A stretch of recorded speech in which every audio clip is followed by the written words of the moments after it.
I had emailed the council last week trying to push through those to put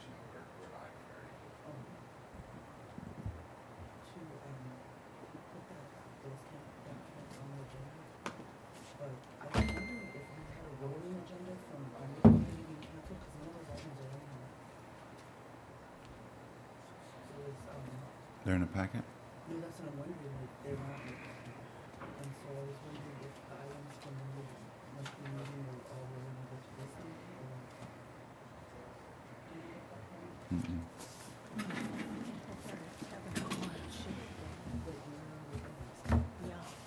Expecting a really long meeting because I thought all that would be here. And the other one that I was wondering about was for about a month now, I think about an invitation to testify. So that's been confirmed, but it still hasn't been approved. And so I'm just like, yeah, that one is time sensitive and the other one is not time sensitive too, but if we're not ready to approve those, then maybe we need a special meeting for those. Does that need approval? Yeah, because I mean, we keep saying, how come we didn't send them? It's like, because we didn't approve it yet. Like, and so I emailed everyone what Lisa sent me, because she said she probably pretty much would expire to that. And so, but if we're not ready to have that discussion today, I don't want to like put something up there that's not going to be successful. That we need to move on. So can we have a special meeting to go over those codes? Yeah. If But, okay. So in the meeting, I guess I want to have the invitation to testify. kind of so everybody knows, no more special meetings like that, but I want to get everything on the agenda. We could add it right now. I just don't want, if people aren't ready, I don't want to add it. I'd be down to add it right now. Look at that calendar, and there was a buttload of meetings, and nobody was. Okay, well, I mean, I'll put it on the agenda right now. Like, If you got, yeah, just add it. We'll be adding some items.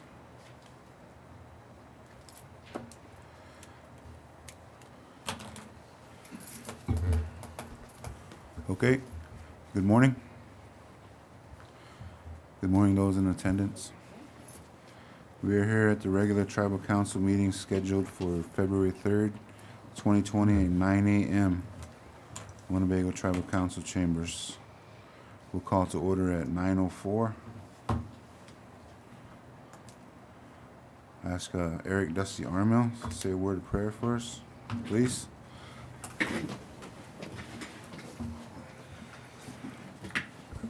Morning. As that you've given us today, that we can come together and find solutions at this table, a better outcome for our people. Pray that everything that we do, bring everybody together, the tribe, kids, families, everyone down the road. So with that, not much more to say about that much.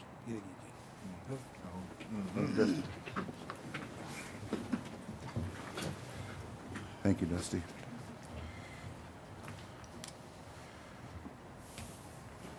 We have the agenda to approve.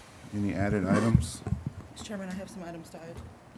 Tori? I would like to add a request for travel to, I've been approved and accepted to testify to the House of Interior Appropriations Subcommittee, and that is on Tuesday, February 11th at 9:40 a.m. I'll be testifying from the National Indian Health Board, and they will be providing the travel and logistics for this trip. In addition, during that week is NCAI. They've registered me for NCAI, so that I'll be, participating in meetings wearing my chairman, NHB chair roles, as well as testifying that week. But they've rolled that all into this opportunity. So I'm not requesting travel from the tribe for NCAI because they've taken care of that. It's just also happening at the same time. Same week? Yeah. Okay. And then the second item I would like to add is for the council's consideration and approval are the hemp codes we received, the draft hemp codes. And I sent that to the council for review. And I'd like to add it for the agenda for discussion and hope that we could move those, but if not, then at least start with putting it on the table. Okay. Okay, I have an addition. Tyresha Wolf request. We need some approvals for the last Bear Moon. And the third one is the Billboard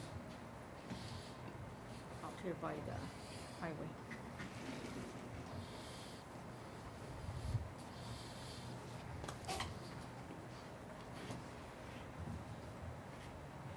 Okay. I'd like to, is that it? Okay. I'd like to do, 2 ethical complaints today.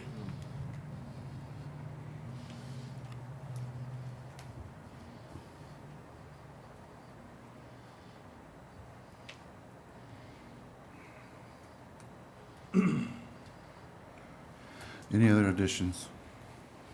Yes, we approved our NIGA membership. I want that to put that up for reconsideration as we have been inactive members, and I don't think he was aware of that. Okay. Any other additions? No other additions? No other additions. Is there a motion to approve this amended agenda? Motion to approve the amended agenda, Chairman. Second. Motion by John, second by Eric. Is there any objections to the motion? I have a question. What are the ethical complaints on? Are we gonna receive copies of those? Yes, they're right here. Oh. So when that discussion comes up, Can you say who they're on for the record? they're against, Councilman,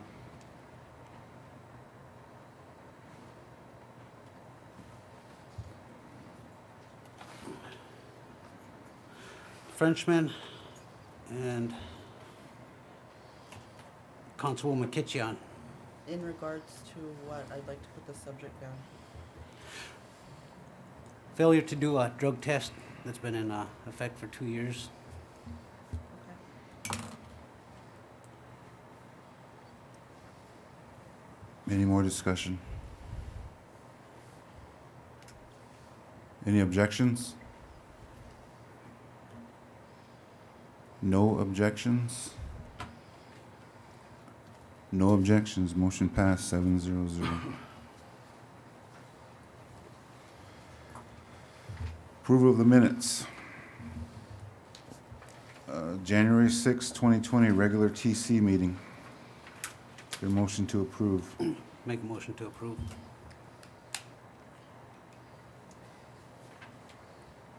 Motion to approve by Eric. Is there a second? Second by Rollin. Any objections to the motion? No objections? No objections? Motion passed 7-0-0. The January 6, 2020 special TC meeting, RW housing issue.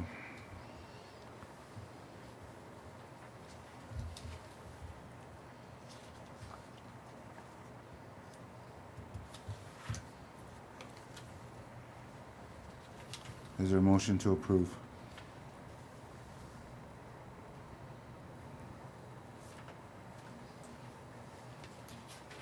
Motion to approve, Chairman. Motion by John, is there a second?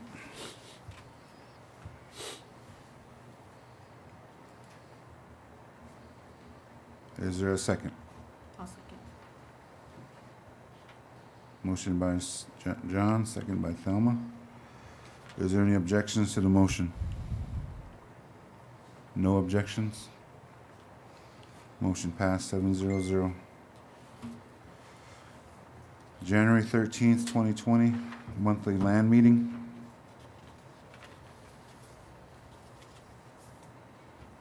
Is there a motion to approve?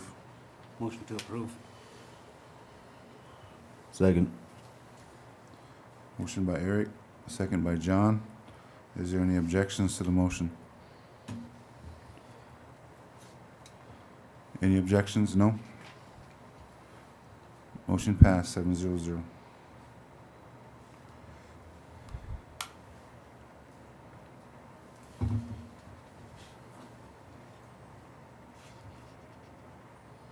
Ratifications. Construction management. Item 1, approved bid from National Power Rotting Corporation. Rotting?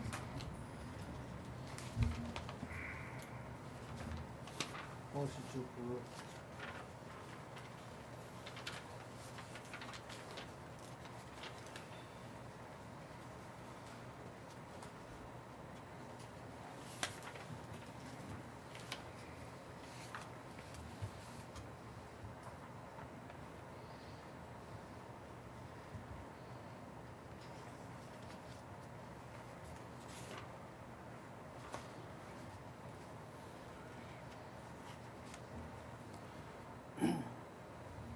So the record, that's the, let's see, I got the right one.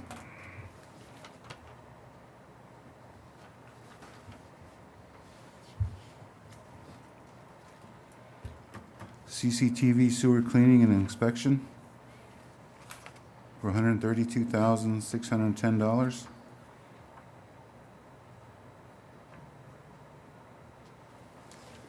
And it was for a sewer inspection funded by the IHS. Second the motion, Chairman. Motion by Rollins, second by John. Is there any objections to the motion? No objections? Motion passed, 7-0-0. Adopt Resolution 2086, tribal enrollment applicant.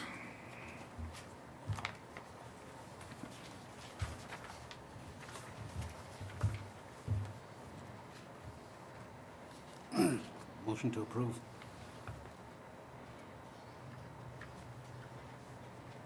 Second. Yep. Motion by Eric, second by Louis. Is there any objections to the motion? No objections? Motion passed, 7-0-0.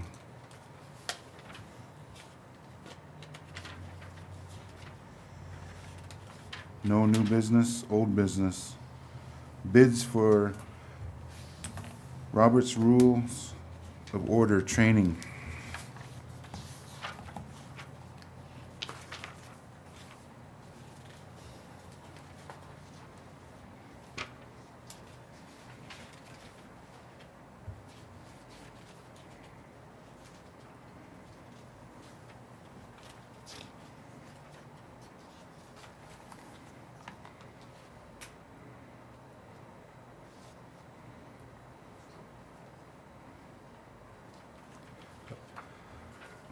Fallmouth Institute submitted a bid.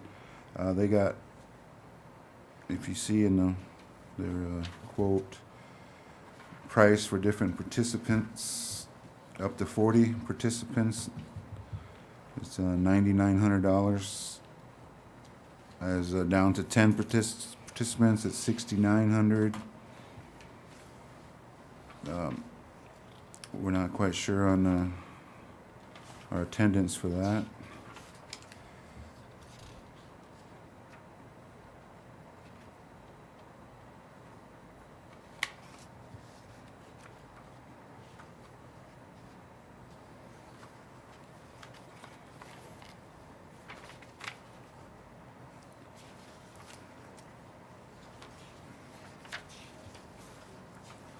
Where is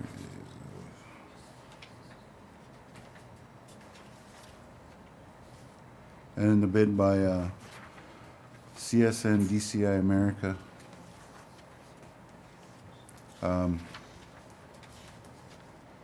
Their bid is $6,100.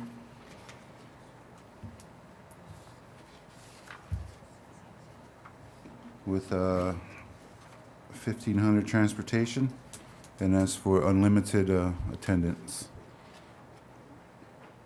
From is it Robert Mills? He's been doing Robert's Rules of Order training for the tribe for a few times now. It's back on the table. Teresa only managed to get one more bid. with a few not contacting her back.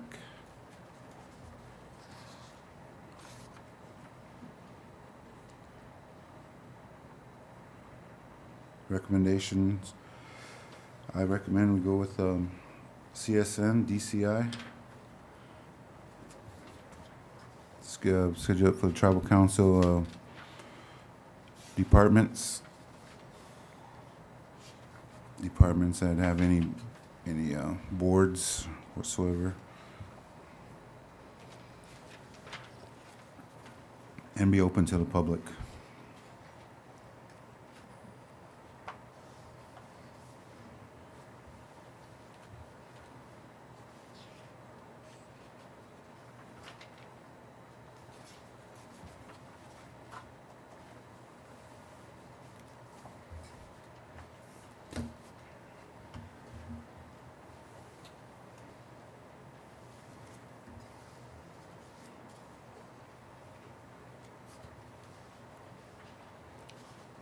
Is there a motion to approve one of the bids?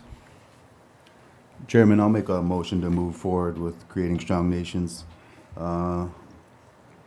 It is a less cost and it's unlimited participants. And we have been having this on the table, and we've been able to get one more quote, and I think we should move forward. So I'll make that motion, Chairman. Second. Motion by John, second by Roland. Is there any objections to the motion? No objections? No objections. Motion passed 7-0-0. Tribal council items. Kayla Green, financial request.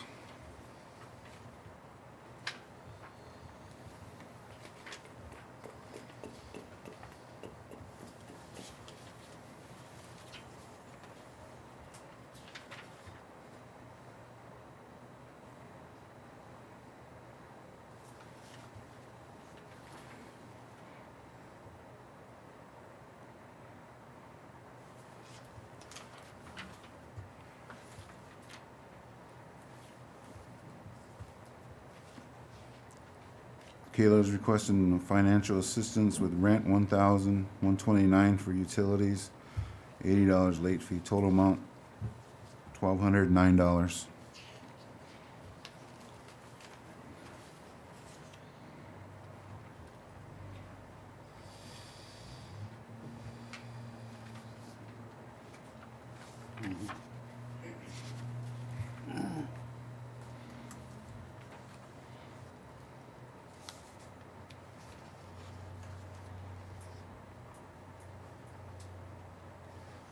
We, remember a month or two ago, we talked about transferring some of the tribal council salary over to that program, but that hasn't been written up yet and hasn't been approved by the council, but for $250 and another $250. It's been written up. To keep you aware, Chairman, we had at our last meeting, we did make the motion to move them funds, and I believe some guidelines are being read up for our consideration. Okay.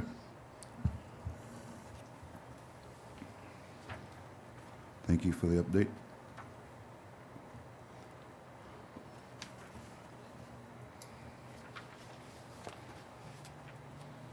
Is there a motion to approve or discussion?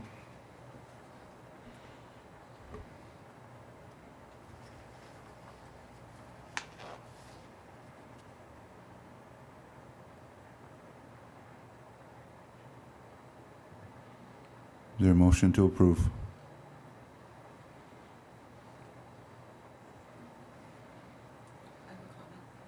Tori?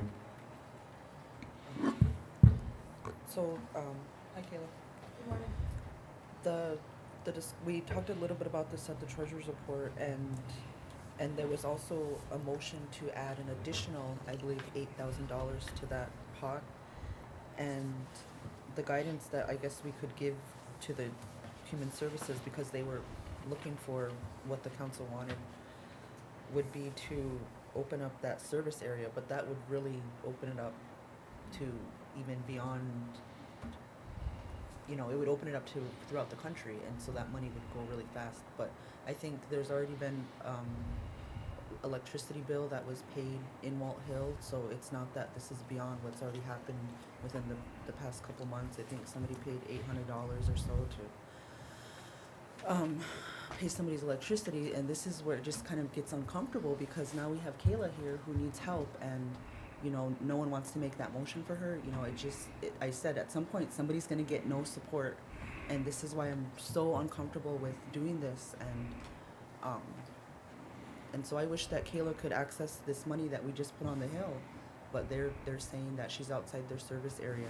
So this is kind of what, like, you know, I don't ever have the prime example when I'm talking about these things, but this is where here's a prime example.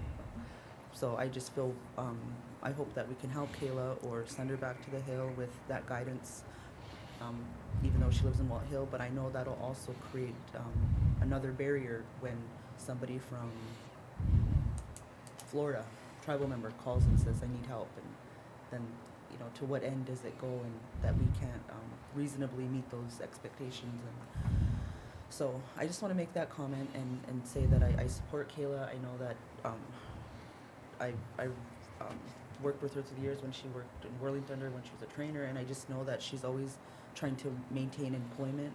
She was at Degas after that, and so I've just seen her like always pick up her pieces and try to support herself, and so I just feel bad now that she's having a hardship. And so I just want to say that, and my recommendation would be to allow her to access those monies on the Hill to the extent that you know, whatever cap the council decides on, but something. Yeah, their service area, you know, includes Sioux City and South Sioux City. So I don't know why, you know, Walt Hill would be a.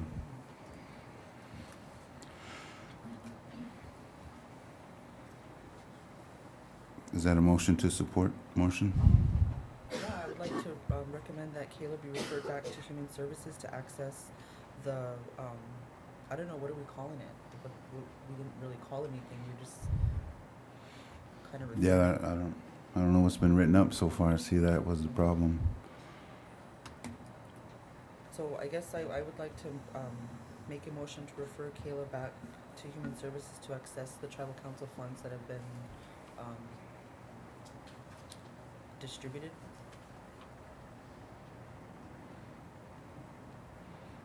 And Kayla, I hate to be sending you back and forth, but you know, this just happened on Friday that we sent that money up there. Is there a reason why your rent is so late? I was working with Degas up until September. The taco season ended, and then it's the housing that I'm renting is from Degas. So since I worked with them for so long, they worked with me, and then I got hired in October. But then that kind of built up a little bit up at Human Services actually. So I started in October, but then it already built up a month. So I've been paying on it, but it's just kind of been building up a little bit. And since I just started, I started during all the holidays, so I never fully got a full paycheck until the 1st of January, which I made another payment, but it's still kind of built up a little bit. And they're still willing to work with me, but since they worked with me since September, you know, they're telling me that I have to pay this before I get kicked out next week. So they'll still work with me if I can get caught up, and then I'll be able to continue to pay for February and March and April and stuff. But it's just, they worked with me all this point, and then I was unemployed for the month of October, and I didn't get hired till the end, so that kind of built up a month. And then where are you working at? I'm working at Human Services. I just started at the end of October. So I'm the intake specialist there. So I would like to bring something to the council's attention. We do have a travel credit where Kayla was denied. So she is making efforts to do that. The reasons why she was denied is because she's living outside of the reservation. Is that true? I got denied from credit because I've only been working for almost 4 months, and you have to work for 6 months or longer, and you have to have collateral, and I don't fit either of those qualifications. Yeah, so she's missing the collateral. She has not been employed 6 months and not a resident of the Winnebago Reservation, it says. So I would like to point out to the council that maybe that's an option to ask the credit program to waive some of those things. Because I know it's hard to come in here and ask for, it takes a lot for somebody to come here and ask them they need help. And I remember last time somebody came in here, there was a comment saying, well, can they pay it back somehow? Maybe and everybody liked that idea. We do have a program, the credit program, that maybe can help here. And maybe the collateral is that money that we talked about, the $8,000. We could put some of that up for collateral. I mean, just an option. Just my thoughts. Thank you. Yep, we have to move on it. I second the motion. Okay, there was the motion approved by Tori, second by Louis. So,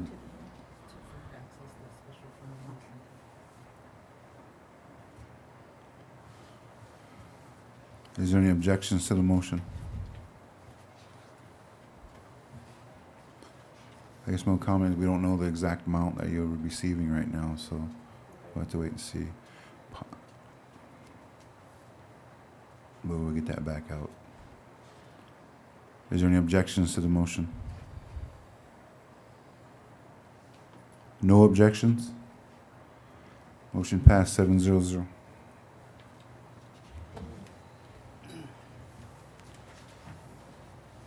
Item 2, Tribal Council items, Marion Holstein, Nebraska Indian Education Association. Good morning. Coming before the council to ask for this resolution of support. I believe you all have a copy of it in front of you. And this morning I checked on the Winnebago Indian News to see if the last article I submitted had made it. And that article was about the social studies standards revision and how it includes a lot of, it's a historic move that the State Department of Education made, and including a lot of language in the standards, such as, I have these if you want to, I'll give you copies, such as the Military Journal of the Ponca Removal, Standing Bear Testimony, Ponca Trail of Tears, Santee Exile, Winnebago Removal, Native American Boarding Schools, Development of Civilizations Before Columbus, Native American Responses to Colonization, Creation of the United States Constitution, Trade Routes, How Native States Interact, Nation and States Interact, Native American Treaties with the Federal Government, Indian Removal Act, Manifest Destiny, Santee Mankato Executions, American Indian Movement, Movement for the Restoration of Tribal Status, Indian Reorganization Act of 1934, the relationship of Native Americans living on and off the reservation, Susan LaFleche history, different systems of government, including tribal sovereignty, and Black Elk's version of Wounded Knee. Now, these are all brand new things that had never been taught in our classrooms. So I think it's a major coup that we were able to do this, and from this point forward, teachers and administrators will at least have this reference available to them. Now, whether or not and how they want to implement that in their classrooms is another story. We know that our work is, when I say we, I guess I mean I, because I basically have been doing this work since 2016.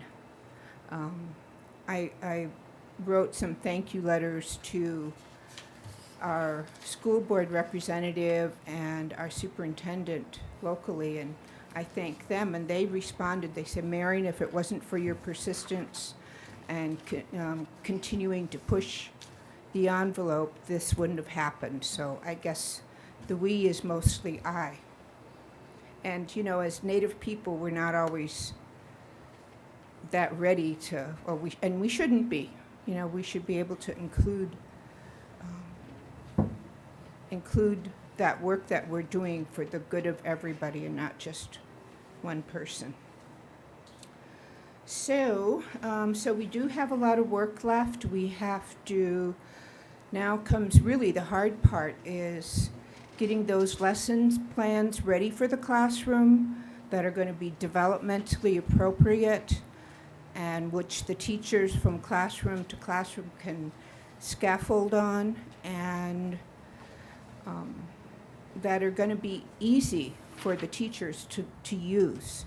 You know, being the former Head Start director, we used to have 4 days of classroom and 1 day of preparation time. Well, our public school teachers don't have that luxury, except in Grand Island. Grand Island has gone to a 4-day classroom week. So,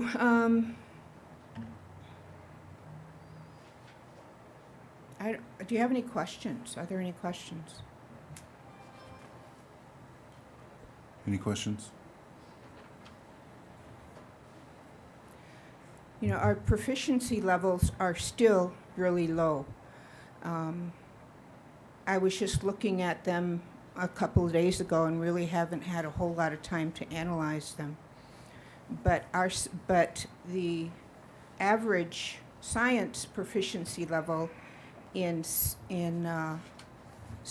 math is like 53, and for our students here on the reservation, it's 17. Another example, we're doing a little better in science, again with an approximate state level of 56. We're at least doing about 32, so we're doing good in science. But then English language arts again is very, very low. Estimating 53 at the state level, we're like 23. And part of that is Winnebago Public Schools did not have an English language arts program before. It's something new after pushing literacy for 3 years at the school board level. Then there's this revelation, well, now we've started an English language arts program. And I really didn't have any response, so that was kind of confounding. So the work continues. And I'm willing, we did not request any funds on this at this time. I'll just go ahead and keep on working. I don't need to get paid. And I haven't gotten, we did get some funding from Sherwood Foundation last year, and we have plans to apply to other organizations, especially the Nebraska Department of Education, because we're basically doing their work for them. So we have some meetings scheduled. I've shared this information with our education department. If you recall, when we had a joint meeting, like in November 2018, I believe, we had this tribal council and school board meeting. Chairman White directed me to work with our education department, which I have done consistently. I see a hand. Ron? I want to say thank you for your commitment and your due diligence in this endeavor to make sure that our voice is heard in the social study or areas of education in the state of Nebraska. I think that it's a worthwhile endeavor, and our story should be taught in the books of this state. So I support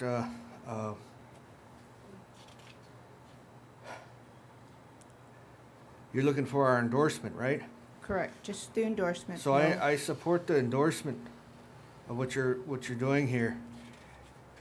My only question is that teaching our Ho-Chunk language in our classroom and the development of that curriculum and how that's gleaning out, making these endorsements in this area, is that going to help us in getting our language one of the top priorities in the public school system? Because that seems to be a real issue. And we don't have time because our elders, every year they leave. So that's my question. Yeah. Well, I fully understand that because as a Head Start director in 1992, it was the Head Start parents that started that movement that created a preschool through high school curriculum. And that was like the beginning of it.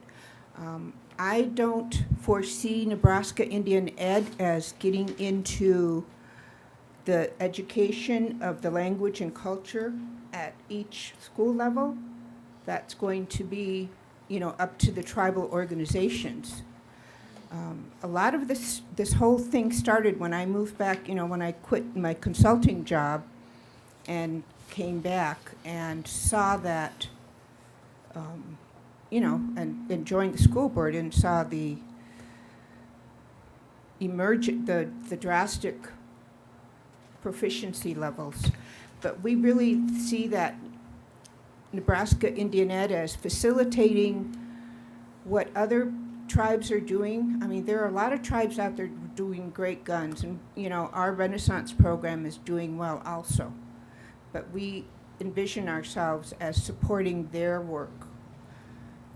Part of the, we realize that tribal sovereignty and consultation is important, and we will work with the tribes. Well, that's what I'm after.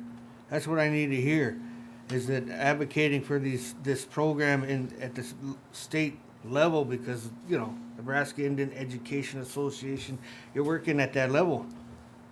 Correct. Right. Yeah. And but, so if that's- there's any pushback from the state in regards to not allowing us the time to present or teach our own language in our public school system, that's what I wanted to hear. Would you support us in making sure that happened? Oh, definitely. Okay, of that's all I course, needed yeah, to hear. Thank yeah. you. There's just so much work that has to be done yet. We need to look at making sure that the teachers or the students that are learning at the university level to become teachers have more than 3 hours of multicultural studies. We need at least 9 hours. We also are looking at our Native people who are incarcerated. What kind of educational opportunities are they receiving? And this is stuff that we've been doing since 1987. It's not like I thought this up. And it's just, it was a good format. That's why we went ahead and just reinvigorated Nebraska Indian Ed.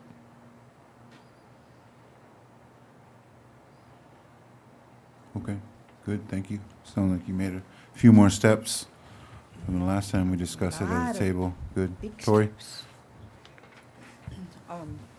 So we've been made aware of this organization, I guess, for the past couple years, and it's been on the Nebraska Intertribal Coalition for discussion, and it just doesn't seem to have gotten the support to this point from this table as well as the other 3 tribes in Nebraska. And but I do think that this is good work, and I've said that before to Marion, but I also just don't think that it's ever been fully supported, by the tribes. And so in general, I support, the effort, but there's just so many things that are unclear to me, and we've just had Marion come multiple times, and it just doesn't seem to be rolling out in the way that I think her expectation is. And then we also learned that that there was funding pursued and acquired from this organization. And my question before was that when anybody goes after money in the name of any tribe or the children, there's a resolution of support authorizing that.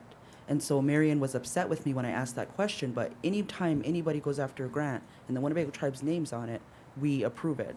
And so that is happening already. And today she said that has some funding that she's using to support the work and herself. And I have so, a response for that. And so that question, when I asked it at that time, it wasn't to upset her. It was because that's the process. Like, you can't just go get money on behalf of the tribes. And I think that's a equitable question. And it just has been like framed in a way that it's really personal. And I've said time and time again that I support Indian education, and I want to support this, but I just don't know if I necessarily support this person. So I just want to say that, and I'm also wanting to hear from Amy, our director of education and I wish that Amy could be here with you today, because then for me that would be an endorsement that she's been working hand in hand with our education department, and we can support this. I mean, this is a good thing, but I have a lot of concerns with this too, and this is a really vague resolution. I guess I would like to know specifically, what this endorsement does. If I may respond, first and of that all, would I be wasn't wonderful. upset about your asking me about the funding. I was upset when you were saying we. I want to know who this we is, if you recall saying that. I do. And I responded to that at this time. I also want to correct you because on May 7th, 2019, the Intertribal Council did pass a resolution supporting us. And you may not know too much about it because you haven't attended that many Intertribal Council associations. And the phone is always there. My email is there. If you have questions, just ask. That's part of the problem that happened, before. Call and ask. I have worked with Amy. And it's a different situation. Every education department from every tribe is going to be doing their things. And we're there to support them. But again, as the resolution says, there are 4,400 Native students. More than half of them are off reservation. Don't care just about the children on the reservations, but I'm really concerned about the children off reservations. Who's looking out for them? You just had some comments about off reservation. And if you want any other information, I would be more than glad to sit down with you. I know you took my suggestions when we were talking about the AHEC consortium. I remember distinctly you saying, "Oh yeah, we used to participate in AHEC. What happened?" Well, that's been reinvigorated. I shared with you the American Indian Physicians Association. Crazy. And, and those were things that, we didn't have before. I pushed the button. I've been planting seeds. Before a couple of years ago, no one was thinking about including the students, letting them have a voice. Now we have this Native gathering. I'm glad to see those things happen. As an elder, I try to support everybody when I can. If I think their hearts are for the people, for all the people and not just a few, I will support them. But if I don't think that that's the case, and there's a lot more to do. We still have to get our board organized, and then hopefully each tribe will send their representative. And that is true tribal consultation to me, as long as those representatives have what the tribes want. And ESSA is coming up again before too long, and we need to be prepared. Right now, there are other areas. The Perkins Act is being, at the state level, is going up for approval again. Do we have anybody at that? I don't know. My plate's too full. I can't do everything, and I can't read it. There's a lot of reading involved. So I don't know if Little Priest has put in their comments and what they would like to see, but they should have. Okay, thanks, Do you know Marion. if they have? I'm That's- not in contact with Little Priest over there. Okay, we have a motion to support. The Nebraska Indian Education Association, just to know, there's just support, there's no dollar amount. No, Nothing there's amount not in a there. request for funding. Is there a resolution number? Oh, it's 2090. 2090 would be? Is there a motion to approve? Adopt. So moved. Moved by Louis. Is there a second? A second. Second by Eric. Is there any objections to the motion? I have a I question. object. Discussion. It would, 2090. it would appear from what you 2090. discussed that we have teachers that don't know the history of the tribe and tribal relations. And for them to develop courses or lesson plans, they should have a course based on what you brought up. So we have to start with training the teachers.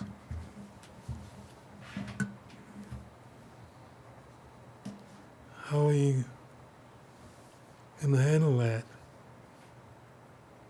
Well, again, it's going to be up to each school district to determine how they're going to apply those standards in the classroom. From the standards, it's just giving an overall guidance as to what could be taught in the classrooms across Nebraska, not just on the reservation. So again, it's up to those local education agencies to determine. Because we have tribal colleges that could, I'm sorry? like, we have tribal colleges that could Right. provide the training. Right, and that's why I Maybe. said the work is just, I mean, I see this as a really intensive work effort.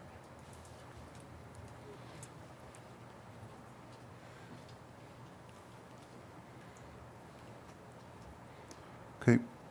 Call for the vote. All in favor? Raise your hand. Right hand, please. 1, 2, 3, 4. 4 yes. No? Oh, no. 2 no.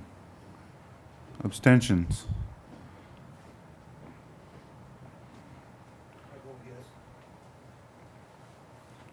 Change that to 5 yes.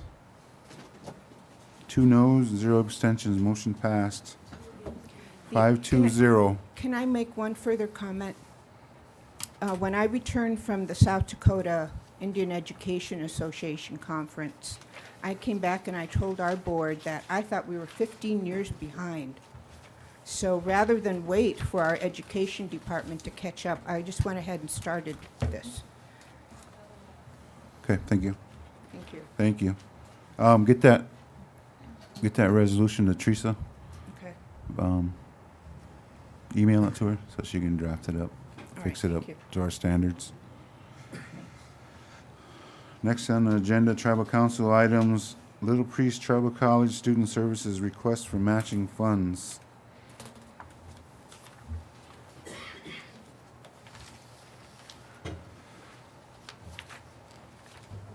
Matching funds for the Little Priest Tribal College AHAC trip. They have donations, 3,000 from the Winnebago Volunteer Fire Department. 2,655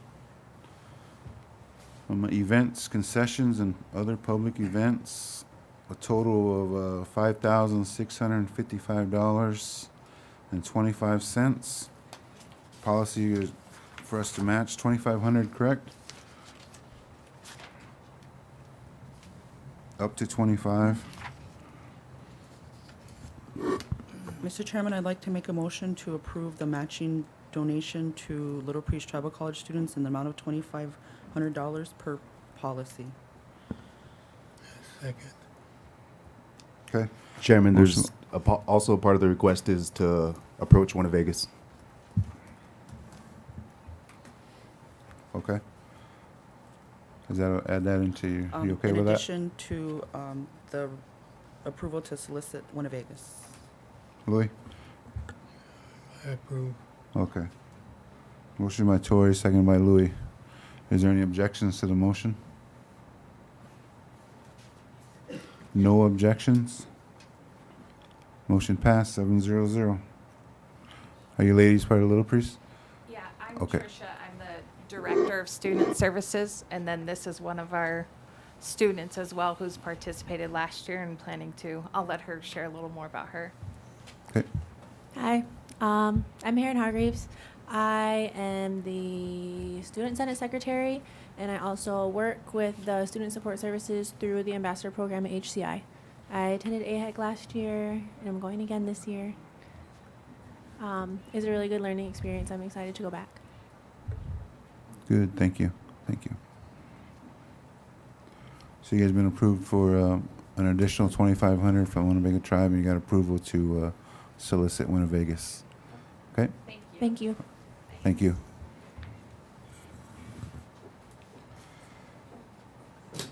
Okay, added items. Travel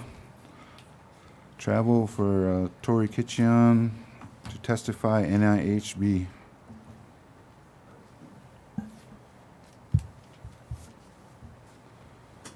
Motion to approve. Second. Motion by John, second by Louis. Is there any objections to the motion? No objections? No objections, motion passed, 700.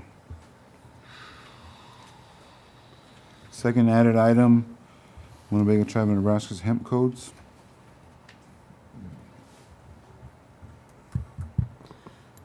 Mr. Chairman, can I talk about this? Yes. Council, I had sent you an email last week that I received from Lisa Decora of Big Fire, and Lisa had drafted in partnership with some of our partners, Ho Chunk Farms, some of the things, the elements that plan needed to include. They've also looked at the plans that have been approved. There's been 3 plans as at that time approved by the USDA, 3 tribal plans, and our plan has all those elements and more. So we would meet the measure of approval, and so our general counsel is confident that they're ready for council's review and consideration. And I'm wondering if the council had an opportunity to look at those, or if we need to. I don't want to table it, but I don't want to approve something that everyone hasn't gotten a chance to look at. But I guess that's my question. Did everybody read my email?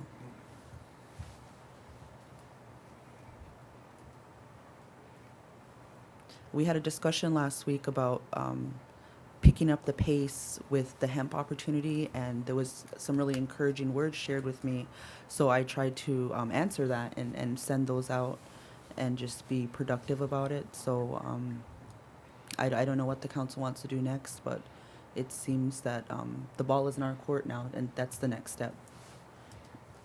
Yes. Of course, I don't want to be left out on this, so looking for approval to approve that. Eric? I think the general counsel should come back before the table again. That way they can answer any questions that we may have at that time, and they can give us whatever we need to see like they did last time, bring the paperwork in, and we can all be on the same sheet of paper at the same time. That's a good suggestion, but Chairman said he didn't want to have any special meetings, but is there I guess what's the next opportunity that we could really just get this done? I would say either the general counsel or CEO report. I'll be testifying on during the CEO report, or it's that week of travel. Well, we need to get this going, we do. And like I said, I don't want to be left out. the next opportunity is the mid-month meeting on the 17th, and I don't think 2 weeks will hurt anything, but it's 2 weeks. You know, we could have it's 60 days. The clock starts 60 days from the point USDA receives it, and so we're just kind of pushing that back. But I don't want to propose something that doesn't have full support either. But I feel that there's support. Just council needs time to look at those codes. It sounds like. Yeah, I really don't want to wait 2 weeks, but maybe we should. Make sure everybody reviews those and. I'm willing to call in at the CEO report. I just, I don't want to wait either.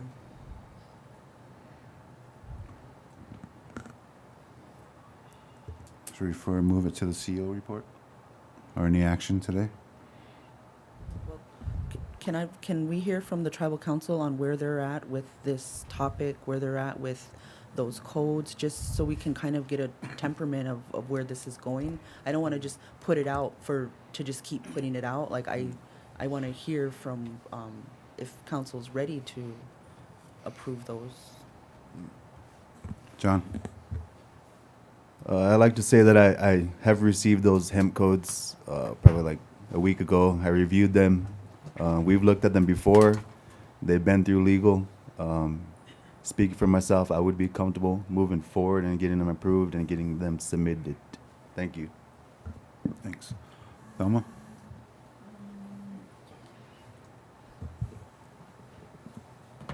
I also got a chance to look at them, and I too would be ready to approve. Mel? Anything? Same thing. I'm ready to approve. Louis? I'm ready to approve. Eric? I'd still like to see the changes.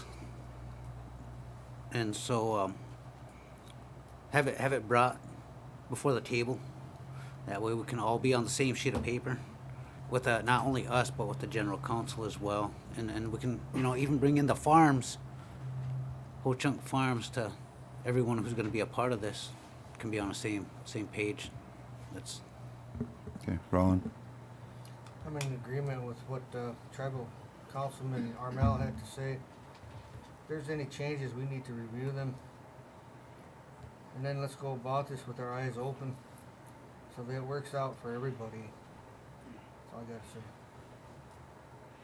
Any changes? Aren't these brand new?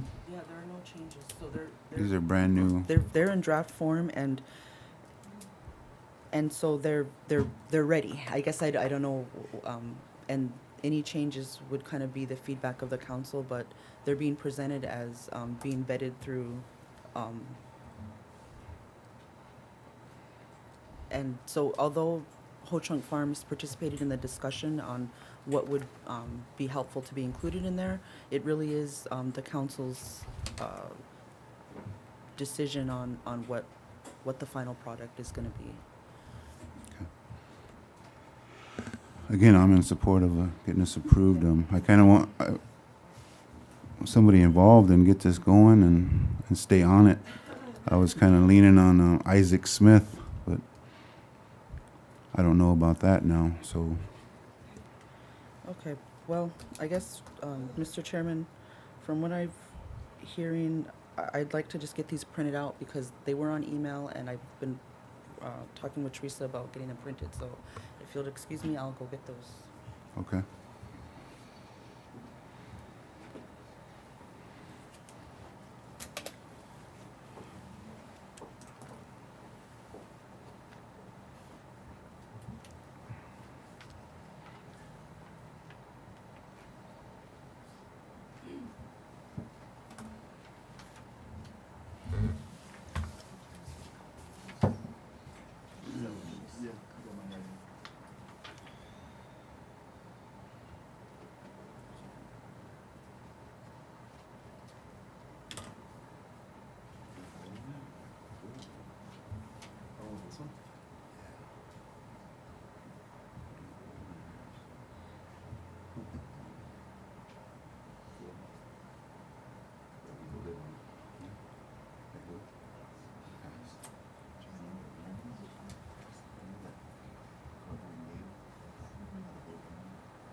services.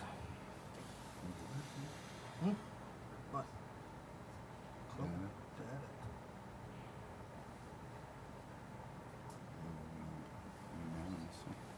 I think that's that one we did a contingent on. That guy's got Invitation. he has to sign a disclosure, Contingent on that is what we did. and then he's supposed to come in and meet with us. Was I that don't even in know who that guy is. That was in the. I should add that.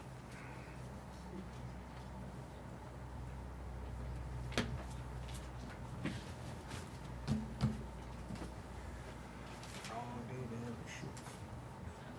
I know, man. Ooh. That was bad. Hydrating everything. Next time, just bring it back.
If we want to make an additional comment, can we just get it For what? for, in relation to what I was talking about? No. Huh? We're past it, no. We're on hemp codes now. No, but after, Yeah, after okay. everything? After we're done. It's just that someone said that I was getting money for the house.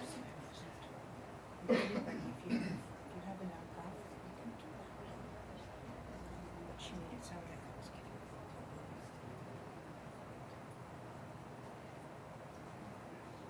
Not for education?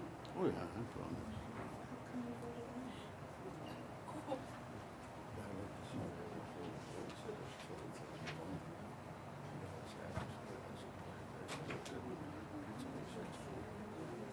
So next time you go out, then you gotta be brave.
We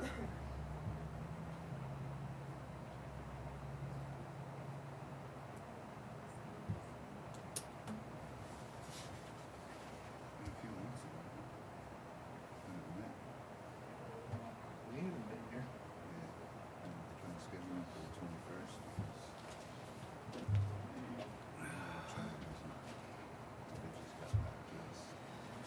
Schedule it for the 21st of this month. Remember, what's right is right, what's wrong is wrong.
That amount on that bid for the National Power Rotting is on the 5 signatures says That's what you 84,000. sent us in the, No, I mentioned that.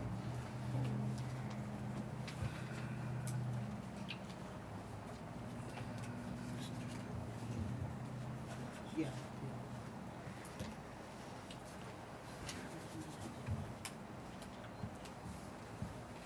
Pass one down.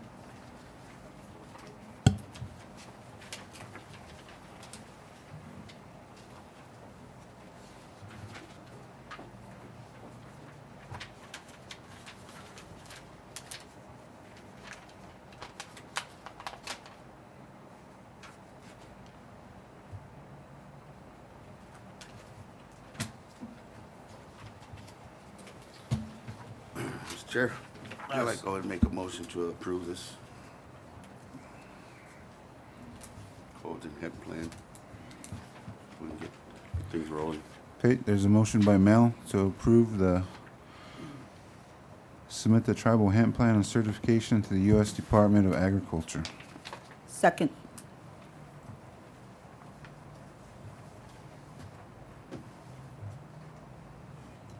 Second by Tori.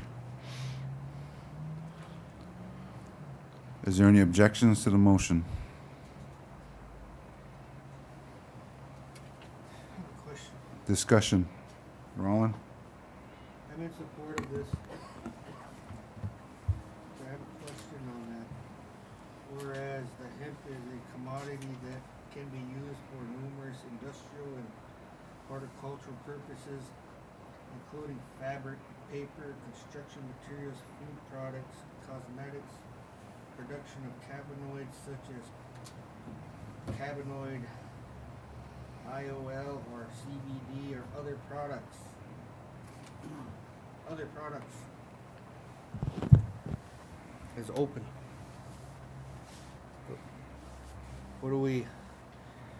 What does other products mean?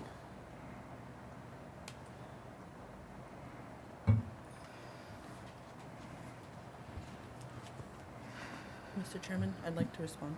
Yes?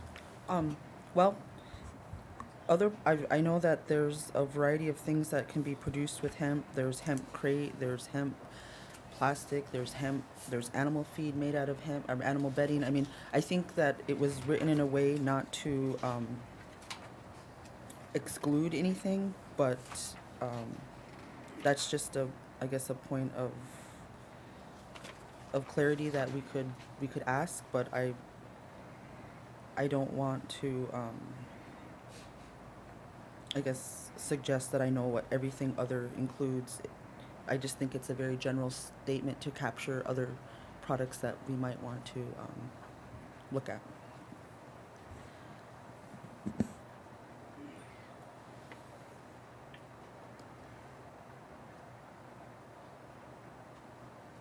It's pretty minimal, but Cross your T's and dot your I's, sir.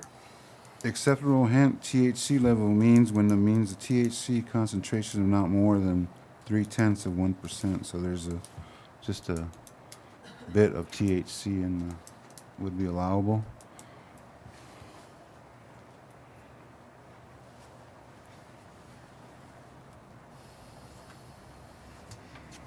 That's pretty minimal.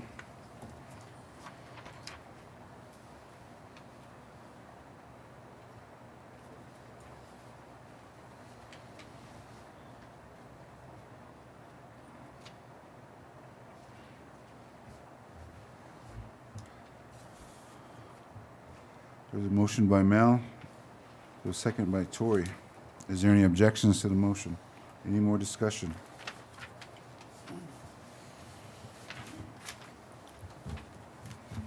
Watch those two. No objections? I have a objection on those 2 words, sir. I have an objection.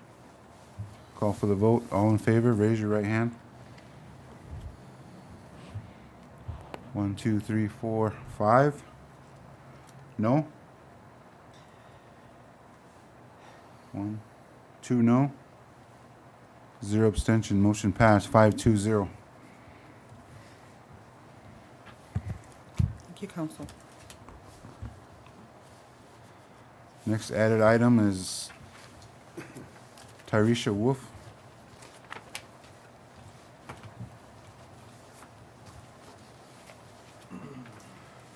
She has a request for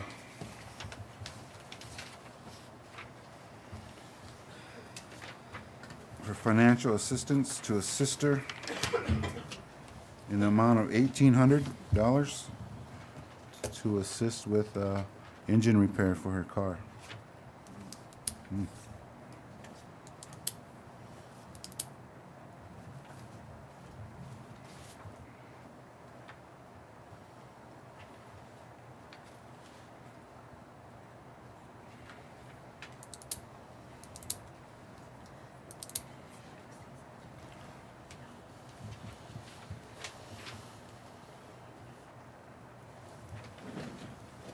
Is there a motion to approve?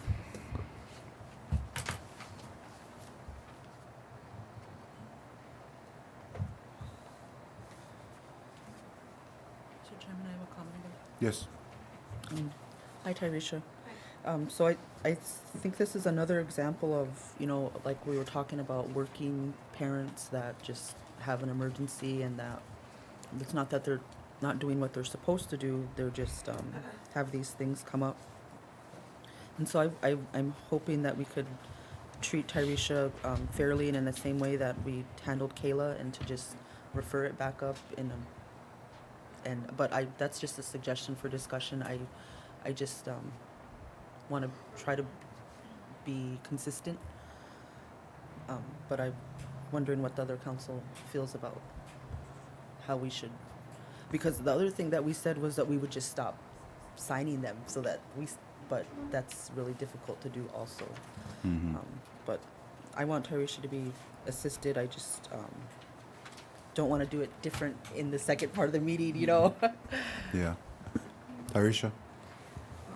So I did go to the credit program. They have a credit meeting February 10th. That will go based on my years of employment because I don't have no collateral, and they'll let me know then when the decision for that would be. And then same for social services. They referred me to the preserving Native families, and then I submitted my documentation to Angie, I believe it was. She's the contact person for that program. I told her I was coming before the council, and her and her program hasn't made a decision yet because of the paperwork that she didn't receive on Friday, which I submitted to Mindy Jump, and She said Mindy didn't give her a copy of that yet, so she or her department has made a decision on that. She said they may assist me, but don't know how much. And I'm not asking for the full amount of my car repair. It's just I can pay the rest and just, a jump start, I guess. That's what I'm asking. I agree. I know the hardships. I've been there. And off track, but that's why, we need to increase our revenue, to help our people any way we can. Any other comments? John? Yeah, I'd like to just say that I've known Tyresha for a while, and I've always known her to be a working person. I know her and her companion work, and they got children, and she goes to school, and she's a really reliable person. And this kind of goes back to my comment before on the first one that was like this was, it'd be nice if we had some kind of credit where we can forego some of these things that hold our members back that want to just they want to pay it back, like I said before, it's difficult. It takes a lot to come up here, and when there's no other way, and you just got to come up and ask and be humble. It takes a lot. There's probably a lot of our tribal members who don't do that. They just go up against it by themselves. So I want to say that much, and we did set aside those funds, and I hope those funds can reach Tyresha and what they were intended for. Thank you. Thanks, John. Yeah, I agree. We could just add one sentence or a paragraph to that, loan. These people are working. They're working within our jurisdiction, the reservation, one of our entities, and we just add that as a loan. Make a small payment bi-weekly. I just wanted to put that out there. We still need to draft those up, and it could be an option.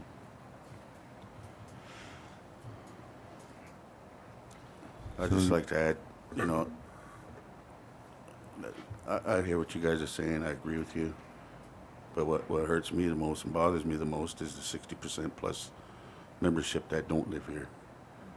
I'd like to see something come along where they also could receive some type of help if they need. I'm sure it's needed. There was times before when I did not live here and sure could have used it. But it's the way it is. That's all I have to say. Thank you. Yeah, I agree. It don't matter as long as you're a tribal member. You do a little footwork. You go get your letters and you provide your statements that your electricity been off or your car's broke. I agree. That again, I'll say, that's why we need to increase our revenue, to have this for our day-to-day business. The tribe supports the Atlas program, and one of the Atlas's things to do is find resources, state resources. And there's through the Department of Health and Human Services, the emergency assistance, where if you can show that you can pay that back, you're probably eligible for that if you haven't used it already. So one of the things I'd like to see us do is start using those state resources before we spend our tribal dollars. And that's why you support Atlas. Okay? Well, that's good. Tyresha, you can possibly go over there and you don't qualify for any state assistance. Okay. Cool. Eric? Like to say, since we have a estimate sheet here, we see the final cost of what everything is coming up to, and the request that she's putting in for, and she's not putting in for the whole request, and she's shouldering some of that burden. That alone, I'd like to see this happen for her somehow today, as soon as possible. Coley? Yes. If possible, if we can pay that for her, and then when she gets her income tax, she can pay the tribe back. So, because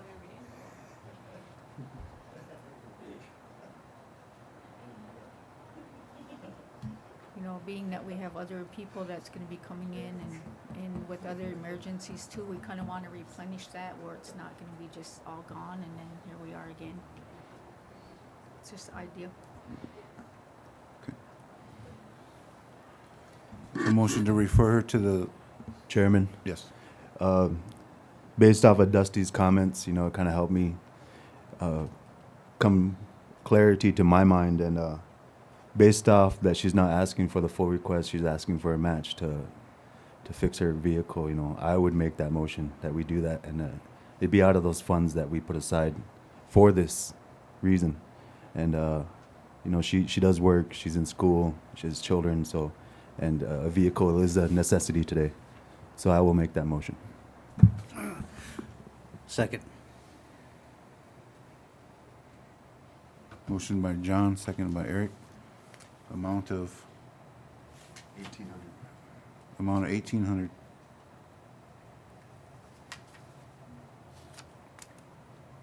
Is there any objections to the motion?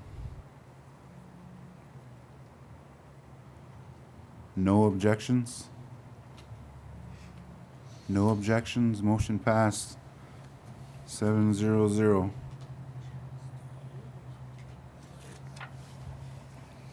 Thank you, Council. I don't see no tattoos or bingo. That's gonna be written in there too.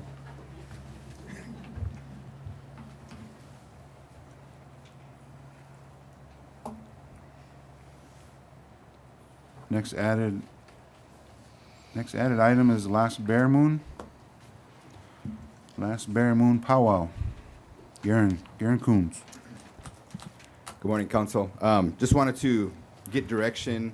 There was some correspondence that I sent to you folks on what we wanted to do as far as we had some Ho-Chunk relatives that were interested in coming.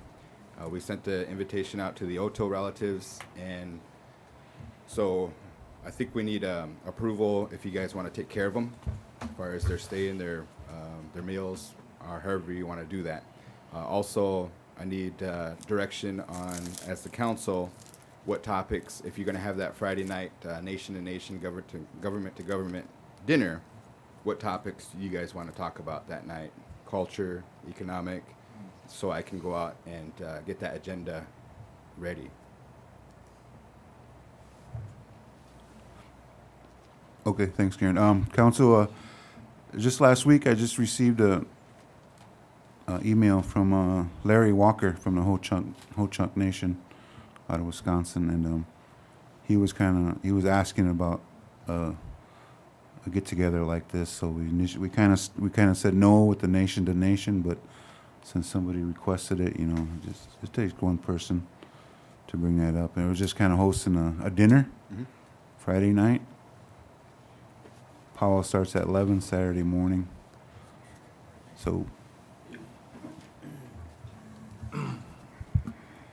I believe that it's valuable that we have this nation to nation, and it is customary to provide accommodations to our guests, and I agree with that too. And some of the topics that come to my mind right away is enrollment. You know, I talked with the Oto tribe, and they recently made a change in their enrollment, so there's some valuable information that we can have there. And the other one is casinos. You know, we're looking at maybe possibly doing a water park, and they've recently done one. And as far as the Ho-Chunk Nation, you know, I think we need to really collaborate with language and culture. So those are some of the things that I would want to see. Mr. Chair. Good. I'm Thanks, John. Roland? in agreement with Councilman Snowball and what he just reported. I think that a nation to nation is important. And we sit down and have that opportunity to do a face-to-face conversation with the legislative body of the Ho-Chunk Nation and the Otos. It's to our benefit. And it's something that we shouldn't take lightly. That's all I got. Thelma? Okay, I would like to probably add to the topic would be the court system. You know, even though they're different, they don't have a reservation, but they have a good elder court system that I would like to see or hear more about.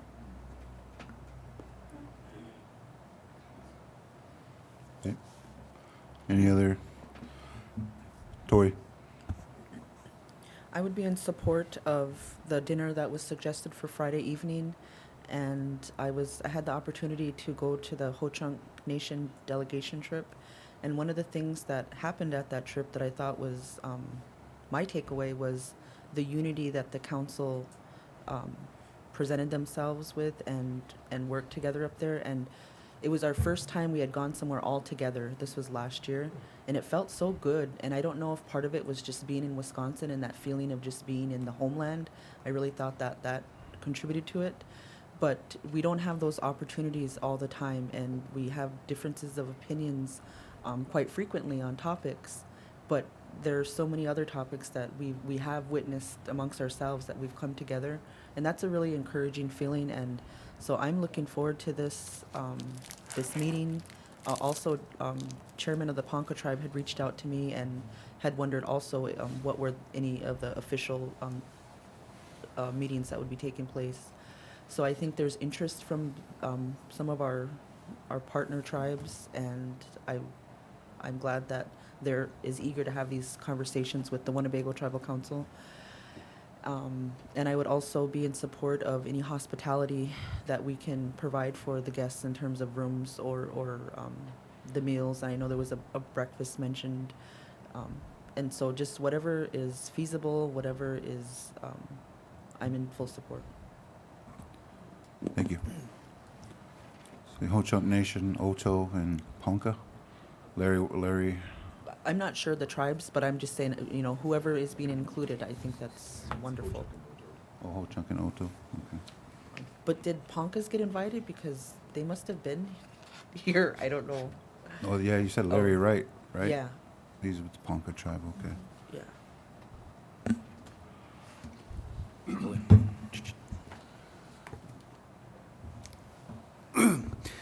Like to say, I'd like to see a lot of this happen. I'd like to have them here and accommodate them as well.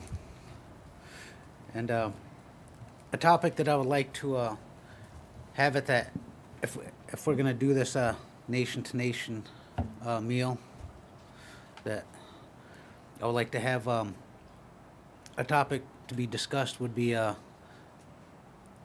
new ways to start working together with the other nations.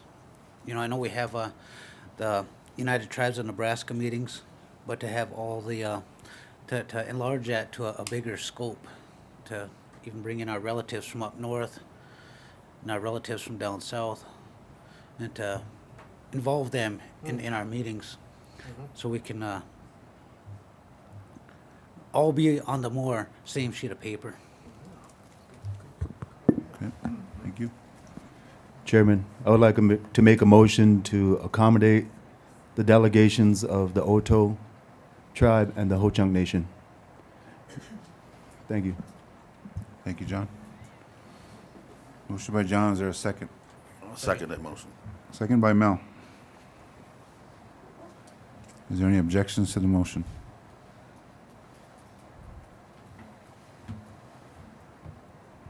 The 15th or 22nd? When is the last bear moon? It's the leap year, 29th. Oh, the end of the month. Oh, good, you got a few weeks. Louis, do you have a comment? I think the rooms at Winnebago are all filled up. I think Mayan's got some in the He city. has a reserve block up in Sioux City, so we're gonna have to host him in Sioux City. Yeah, the rooms will be located in Sioux City, which was something comparable to what we did in the Oto encampment, winter encampment. We stayed about 30 minutes away. Their hotel was filled up too. It's so late in the game, yeah. Yeah, okay. Any objections to the motion? No objections? No objections, motion passed, 700. Next added item, Billboard, Karen. billboard? Yeah, the billboard down along the highway here on Main of town. I just wanted to get direction from the council here of what you guys want to do. It was approached by an elder that we should put our war hero, Sergeant John Rice's billboard back up there, but I asked AV Brothers to put it back up there, and they said that it exceeded its life, and so they would have to reprint another one. And then it was suggested that we take a stance against the Keystone pipeline.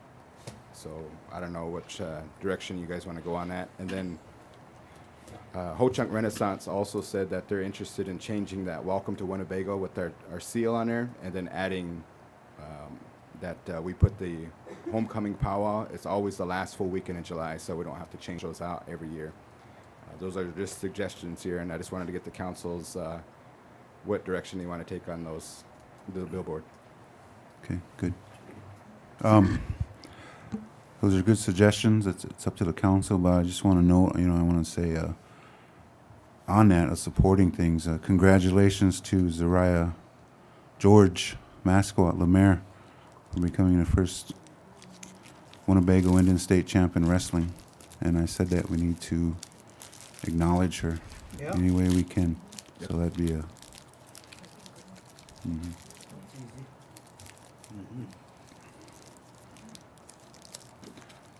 Any need a motion or any things for the billboards? Tori? Hi, Garen.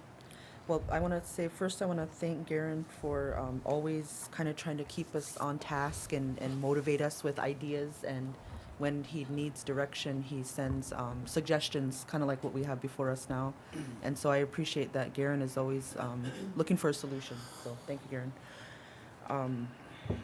I really like your idea, Coley. I think that I've just seen a lot of people be moved by that accomplishment, and Zariah, she's a real hard worker, and she's a good student, and those are the type of things that where we can kind of all be on the same page, and so thank you for suggesting that. I'm prepared to make that motion, but I think Dusty has something to say too, but I really like that idea, and but if there's other support to, continue to, honor with Mr. Rice, I go either way. I think they're both wonderful things, so thank you. Eric? I would like to, myself personally, I would like to see the No KXL billboard go up. We all honor and respect the Rice family for their past dues that have been paid in the time of war. That's not going to be forgotten anytime soon. But another war that we're looking at now is the war against our water, environment, our future. And so I would like to see an OKXL sign placed up on that billboard, because that's a bigger front right now, and that's, if we don't make our stance on this and then start nipping it in the butt, it's not only us that's going to pay for it, it's going to be our following generations that's going to pay for it. And then when that water's gone and contaminated, then we're going to be gone. So with that said, that's what I'd like to see up there. Good. Hey, Garen? I might add that there is a charge to that, and I think quote from Avery Brothers, $1,500. So if you want to change those out, that's what you guys are looking at as far as the price tag. So if we wanted to do like a congratulations to Zariah for a couple months, and then Keystone for a couple months, and then Powwow for a couple months, that's just so you guys have an idea of the charge. Yeah, you want to get those quotes and get them back to us as soon as possible? Yep. Next call. Is that good? So are we? I think they're all three great options, and kind of makes me think about if we had like a big digital sign, that'd be cool. So it can just change through, because they're all great, and I think that's a good suggestion that Garen has, and I think we should act on it. That's so fresh. She just won that state championship, and then we can really capitalize on that, and it's good feeling. It's good medicine for our people. It makes us all feel good, makes us all feel better and do better. And so I would be in support of that today, and of course, and go to that Keystone and be against that, and then maybe in a couple months, like you said, Garen, and then the powwow. So I would make a motion on Garen's suggestion on that. I second that motion, and then I have something for discussion. Discussion. Go ahead, Roland. I like the idea that was brought forth by Councilman Snowball in regards to an electronic sign. And we could take care of business with that sign. I would like for Garrett to kind of research that for us to see what the cost analysis for something like that would cost the tribe. That's all I got. Sarah, come to the podium, please.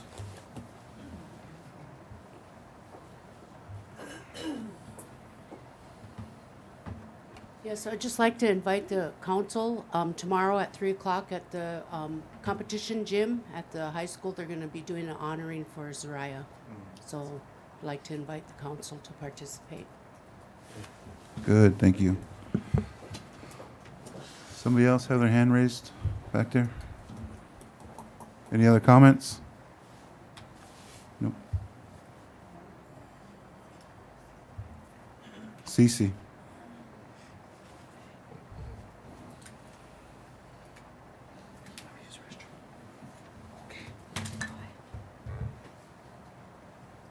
I guess my comment is about the electronic sign. Those are really expensive.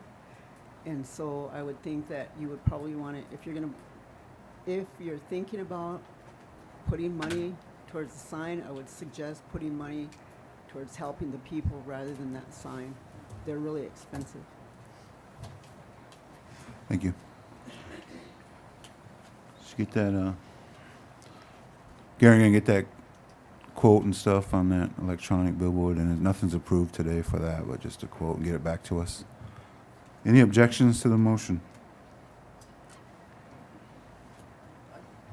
I don't have a, Tori. I have a question on objection. So the motion was to start with Jariah or to do all those at a staggered schedule? Okay. Yeah. Stagger the two billboards or one? I think what happens is the powwow committee eventually takes it over, and they want to advertise the powwow. And so I'll work with Ho Chunk Renaissance too, because I think that larger sign, they're going to want to change that out, and then they might collaborate with the powwow committee. That might be an option. But the one I'm talking about is the smaller one that's right adjacent to the roundabout. And right now it says powwow, and it needs to be changed out. Okay.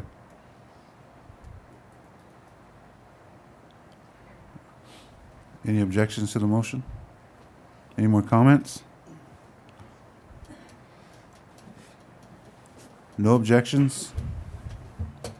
Motion passed 7-0-0.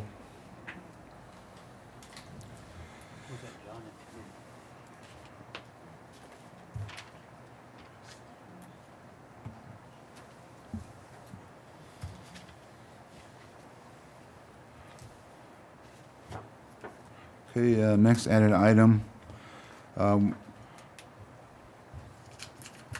We will call the National Indian Gaming Association. Let's bring it back to the table. That's John. At our treasurer's report, we approved continuing. We thought it was continuing a membership with NIGA, but it was brought to my attention that we have been inactive as a member. So I wanted to bring that back to the council. That way, it's you have all the information to consider.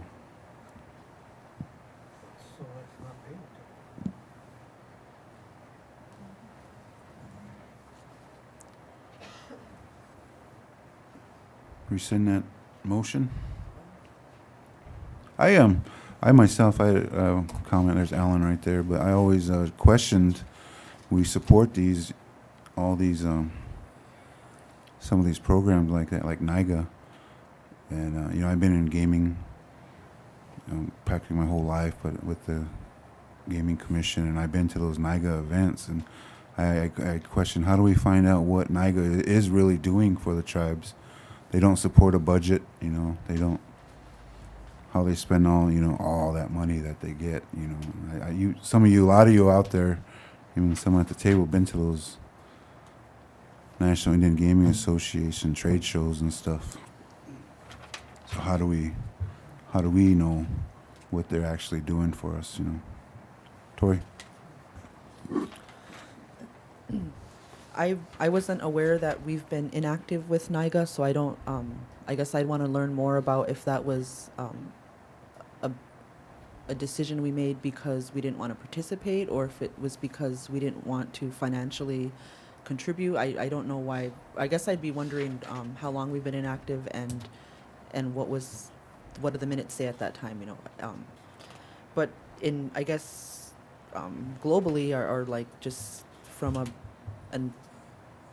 a national perspective, the National Indian Gaming Association, NIGA, NCAI, the National Congress of American Indians, NIHB, the National Indian Health Board, AHEC was mentioned earlier, American Indian Higher Education Consortium.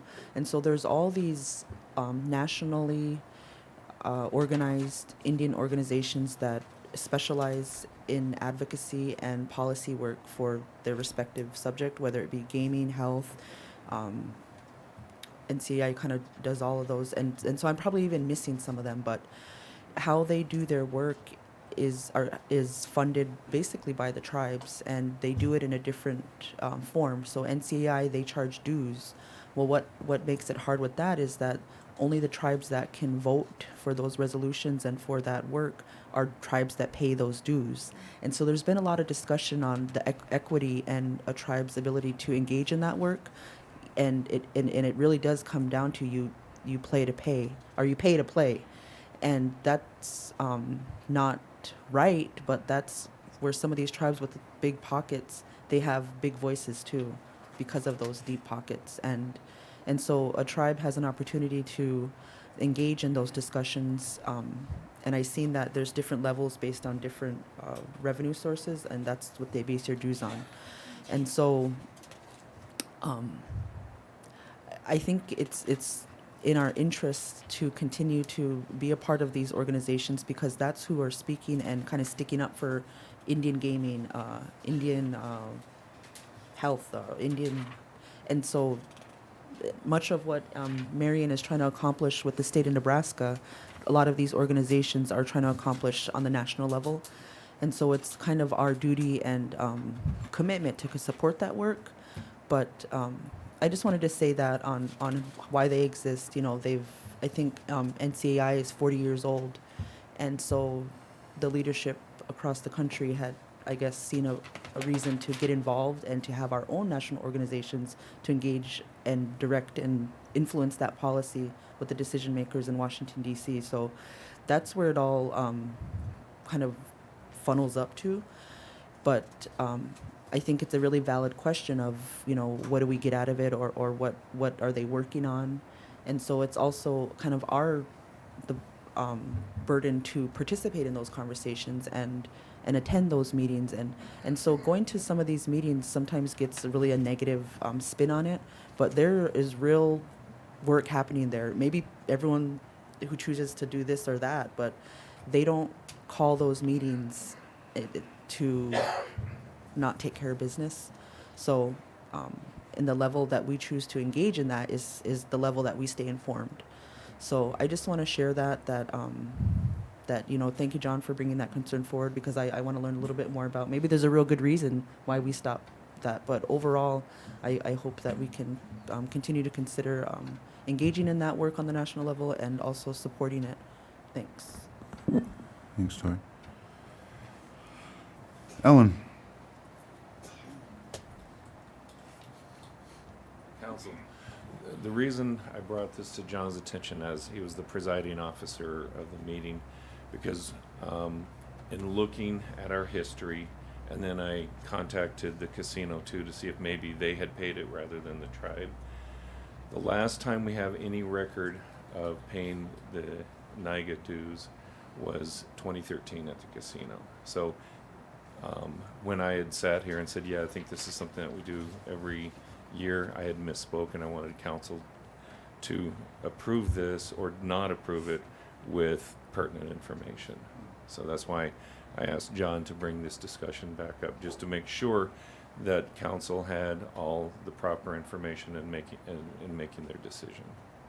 So whichever way, and the level, I looked, the level and the cost, we would be paying $7,500 level.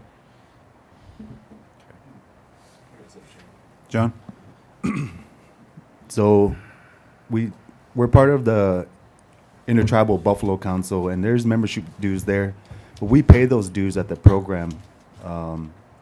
Like you said, pay to play. You know, we get things. I'm on the board of directors. We get grant opportunities from those dues. So what I would like to do is rescind that motion and refer it back to our gaming commission, where I think that decision should be made. So I'll make that motion, Chairman.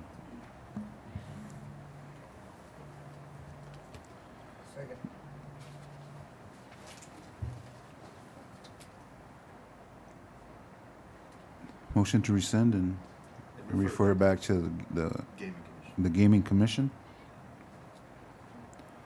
Marion, you had a comment?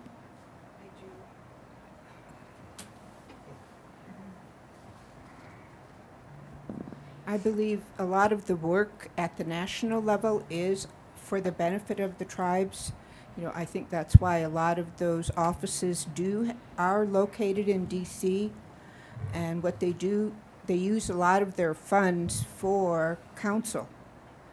They track whatever is happening, what legislation's coming down, who are the Congress persons who are in favor, who are the ones that we need to try to convince and change their mind.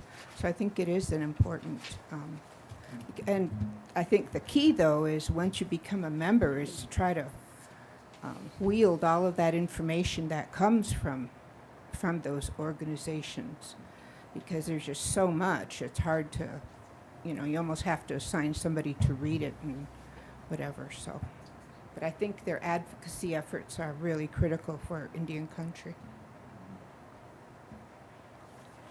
Alan, do we pay anything to the NIGC? The NIGC, which is the National Indian Gaming Commission, the casino pays quarterly amounts due to them as an assessment as required by the law. The National Indian Gaming Association, NIGA, is a voluntary membership.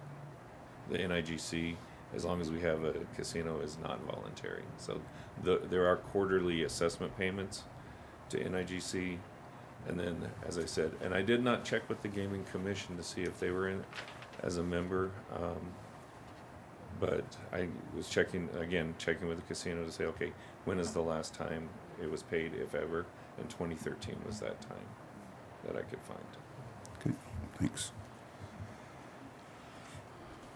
There's a motion by John, it was second by Roland. John, you have another comment? No.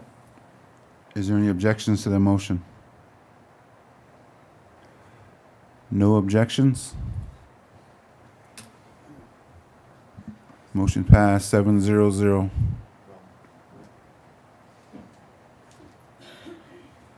Next added item is 2 complaints by Eric Armel. Eric?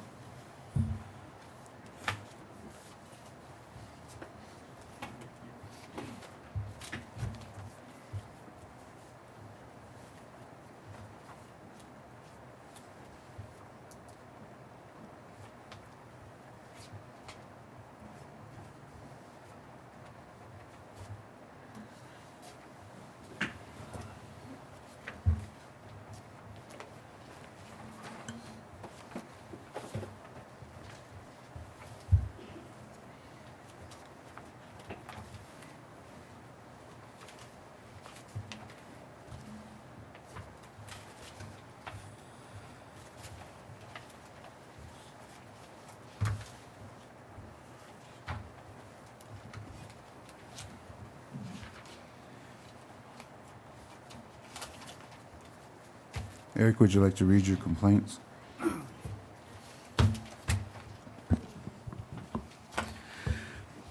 The complaints, when I typed them up, they were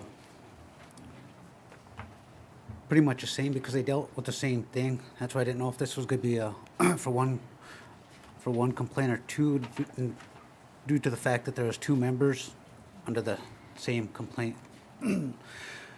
Dear Chairman Brown, May 21st, 2019, a motion was passed approving mandatory drug test and alcohol testing policy for tribal council members to be included in the principles of ethical and moral conduct and special procedures for the Winnebago Tribal Council. Minutes attached.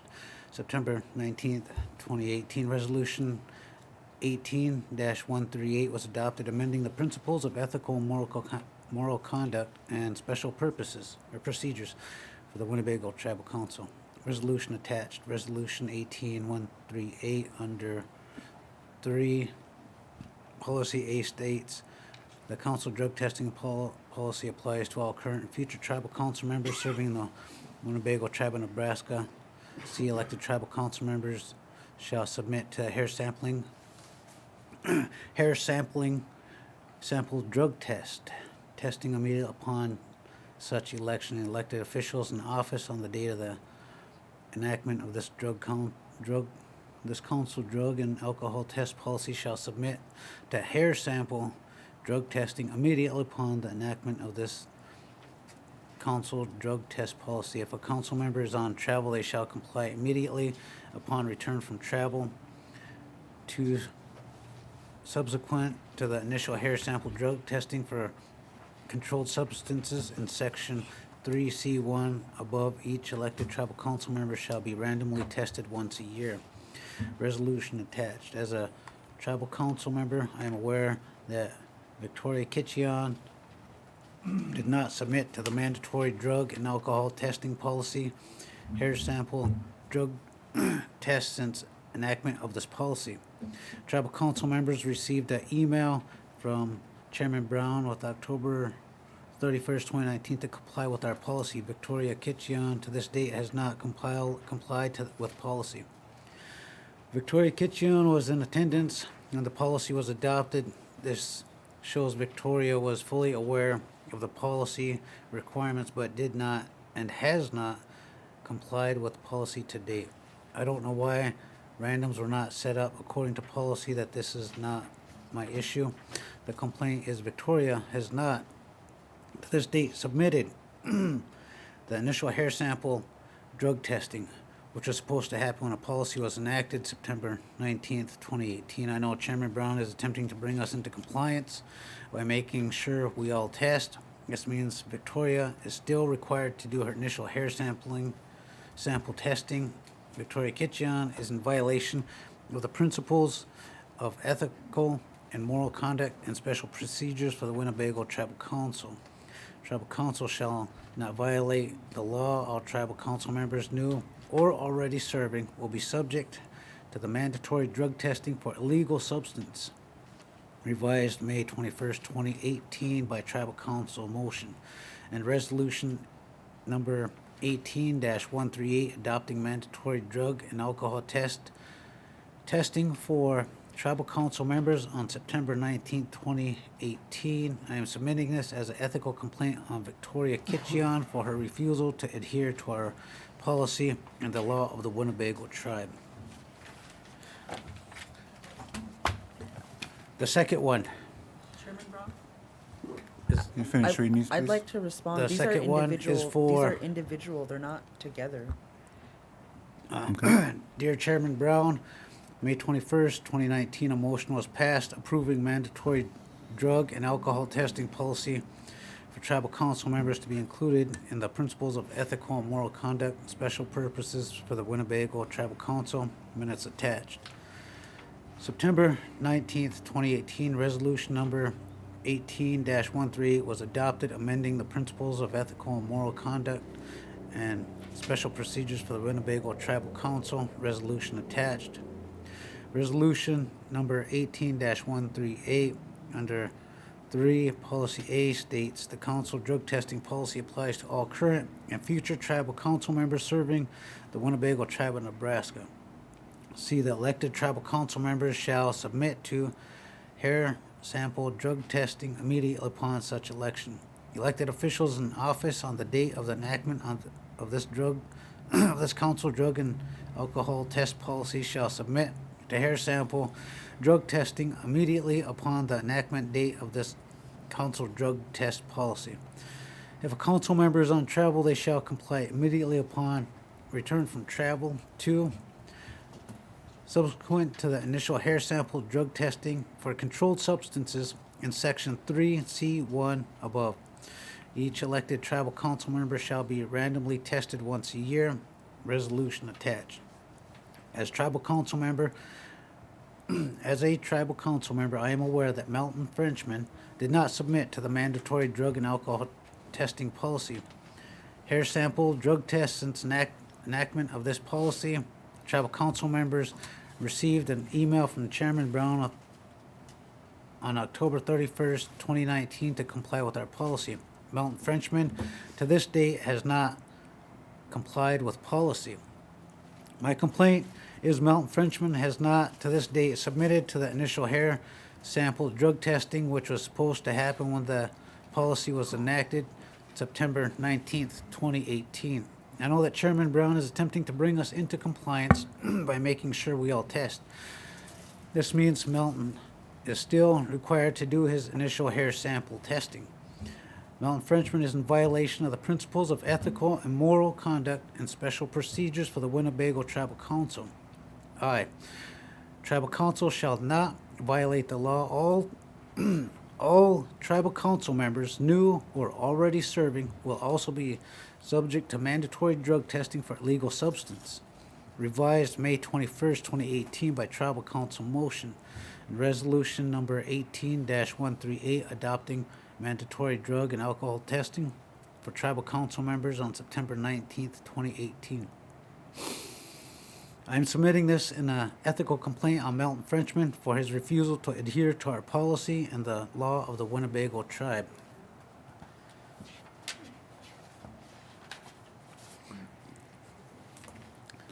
Okay, thank you. Tori, you had a comment?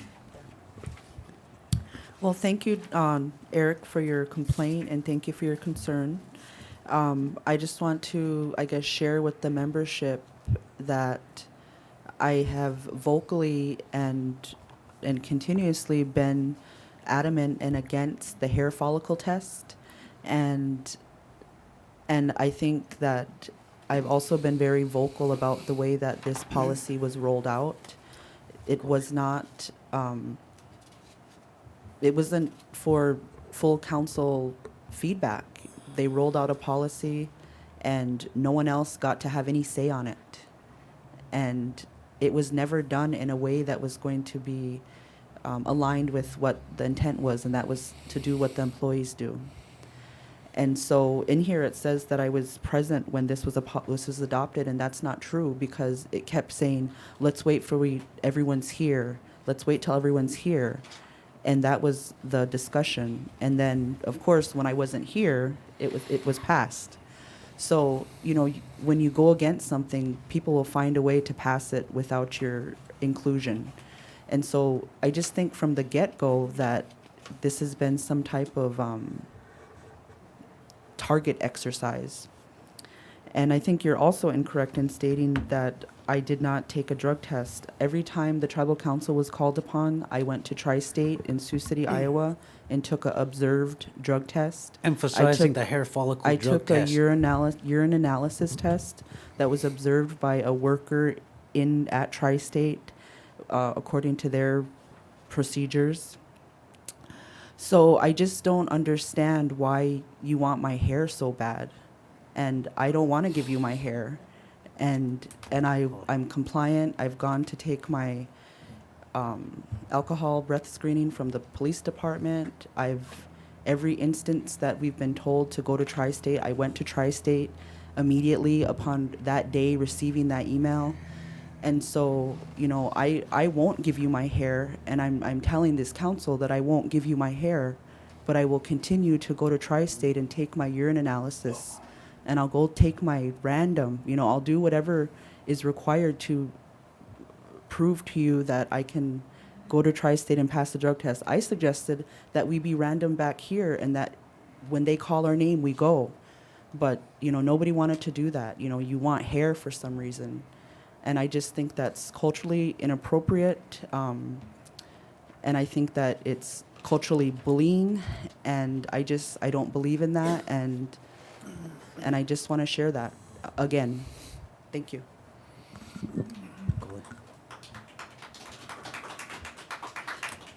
Eric? Yes, I would like it to be noted that the refusal of the hair follicle test has been said by Councilwoman Kitcheon when the special procedures, the code of ethics, that it requires hair follicle testing. And that's been what was brought forth due to the fact that you can go back further and it's harder to hide any type of drugs through that way.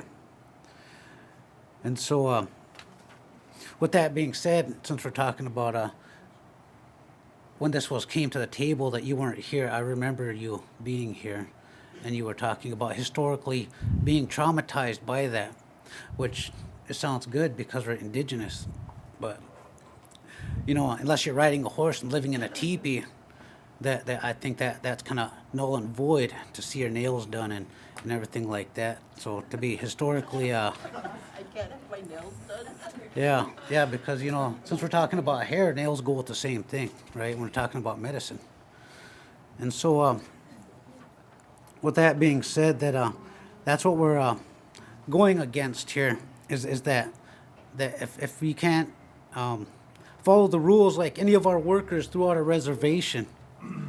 We've had workers get fired for failing to do a drug test. Why can't we be held to the same standard? And so, with that being said, let that be known right there. A lot of our tribal enrollment membership have gone through that. They have seen that, and that has caused a lot of problems. So it shouldn't just stop there. We should be leading by example. Yes.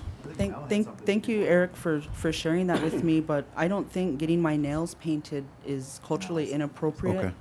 And I don't think that has anything to do with anything, but my views on my hair is for me to decide, not you, sir. Mel? Thank you, Eric. You know, as I stated once before, this isn't in our Constitution, and I still stand by what I said I was not going to do, and that's not take this drug test. I sit up here for my people and want the best for us, and I don't take nothing, and I stand by that, and I always will. You alluded to a little bit there about the hair follicle going as far back as you can. There was an incident where I was up at the casino, and the treasurer, Rollin, had made some statements about crackheads, naming Mr. Lonnie Whitebeaver on a job we've done. This was information that I was not seeking, it was just told. And his aunt was very upset with this and said, I don't like what he had to say. He sure wasn't acting that way when he would buy that stuff from me. And last year, when this was also brought upon us, I stood my ground and did not take it.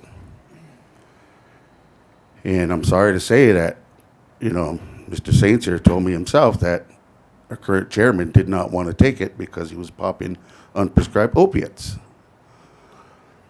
Now I find that you keep bringing this up because you have an agenda, and it's to stack this side of the table. I have a lot of relatives out there, and I have one day that you approached him, asked him to sit here, and he told me that you wanted to push HCI out. Now in my speech, I didn't want to sit here. Each time I come in here, I still feel the same way because we're not doing nothing for our people. And I just, you know, am totally against this from the get-go anyway. You can't practice it, as it was brought up once before, conveniently when you want, as Tori said once before too. So, you know, your complaint, you know, maybe those 200 some people that voted for me, maybe to ask them to vote me off. And that's about all I got to say about that. I'm here for my people. I ain't here for no self-gain. But I just want to bring that to light because I've had enough of this. I don't know what your agenda is. This is from what I hear. And when I first seen this happen and come to date, it was that council before us that wanted to stack this table to get their wish. Thank you. Go ahead. Thanks, Mel. Eric? Thank you, Councilman Frenchman. Yes, I guess I did come to the council and run for an agenda, but it wasn't for myself either. It wasn't personal gain. And so I'm not getting paid or taking meeting stipends or anything like that. And I do like to help out with things here in the office and only just come when it's convenient during meetings. And I guess my angle that I'm coming here for is for the greater good of our people, the membership, to see that we are running by the same lines that we hold them to. That when they refuse to do a drug test, and knowingly and saying it here on the camera, in front of the council, refusing, blatantly refusing, just like they got fired, I believe we should be held to that same standard. Yes. And so, with that, especially when it comes with when you might have fallen victim to that before from a past job, however that may have been. So with that being said, that the ethics of what's going on here, of blatantly refusing to take a drug test, knowing that we fire our own membership for doing that very exact thing, that we can't. It's so vast that it's a feeling that we have to have of knowing what's right and what's wrong. Like they say, what's right is right and what's wrong is wrong. I'll leave that to the rest of the council.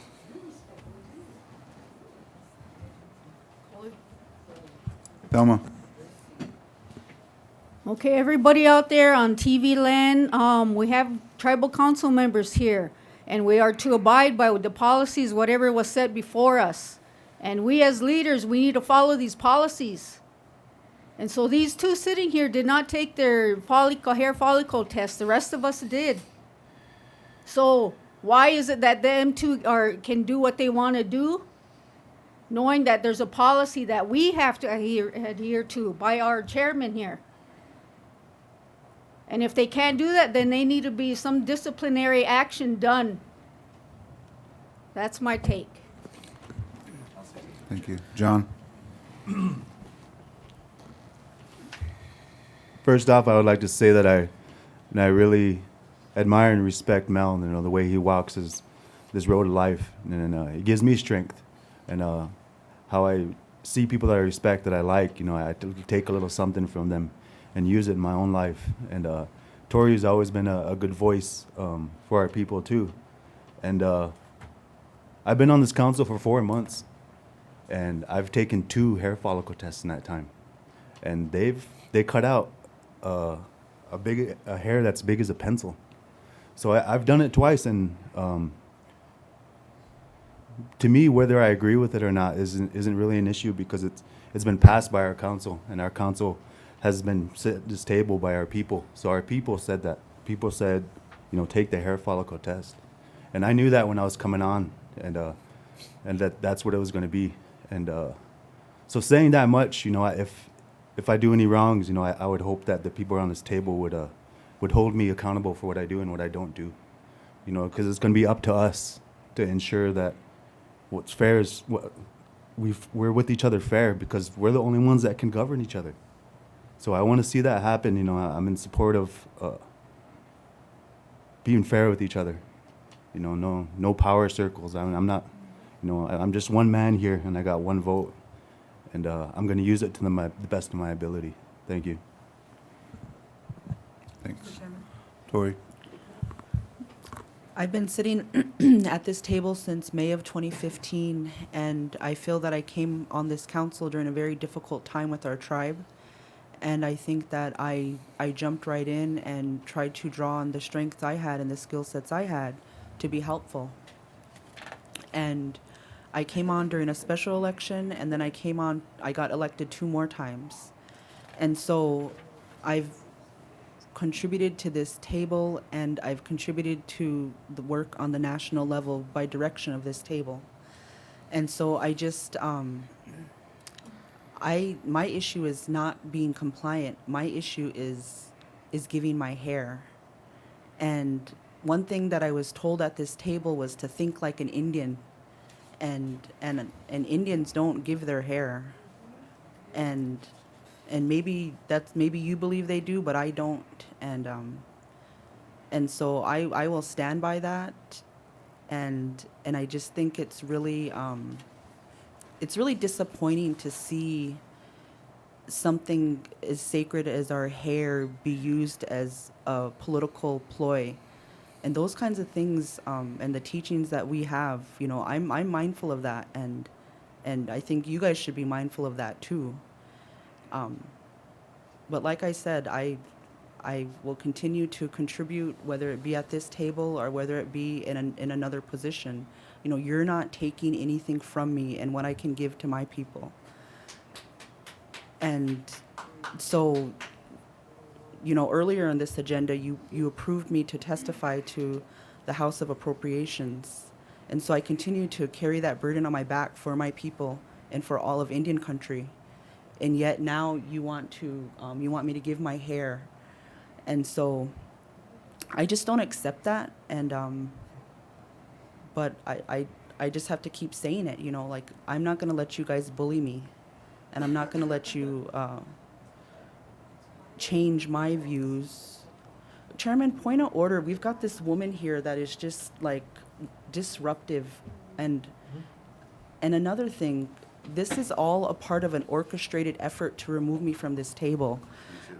Friday, during the treasurer's report, I was served a restraining order. Claudine Cohen put a restraining order on me because she says I harass her. And I don't harass this woman, and I just think, like, all these, it's coming from every front, and you're not shaking me, you're not bothering me. I have work to do, but you have all the time to do these things. Okay, we call point of order. And so back to the drug testing. Point of order. Keep all comments. Be silent out there, please. In addition, this is a violation of our live streaming policy. We have somebody live streaming this meeting outside of our live stream. So, Mr. Chairman, what are you going to allow in this meeting, and what are you not going to allow?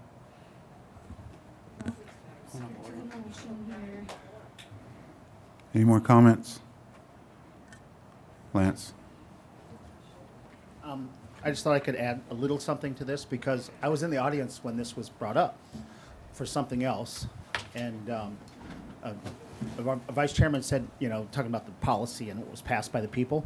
And I think Rollin originally proposed it, and it had 2 provisions in it that changed. And one of them was if you came back positive, there was some sort of remediation or treatment or some option of some sort. And somebody in the audience said, we should get rid of that. And they did. And then it was originally, I think, just a normal drug test. And somebody else in the audience, the same person maybe, said it should be a hair follicle test. And then somebody said, okay. And so we immediately went from a policy that I thought had some balance to it with, you know, some sort of treatment option or I don't know what it was exactly, and a normalized drug test, into something that seemed to be pretty targeted, immediate, and almost like mean. And I always thought the hair part of it was an unusual thing to add at the last second. But this was a policy that was adapted without much notice. I don't think anyone had any input on it. It was done quickly. It was done under political pressure, and it was changed at the last second to make it much more onerous on people.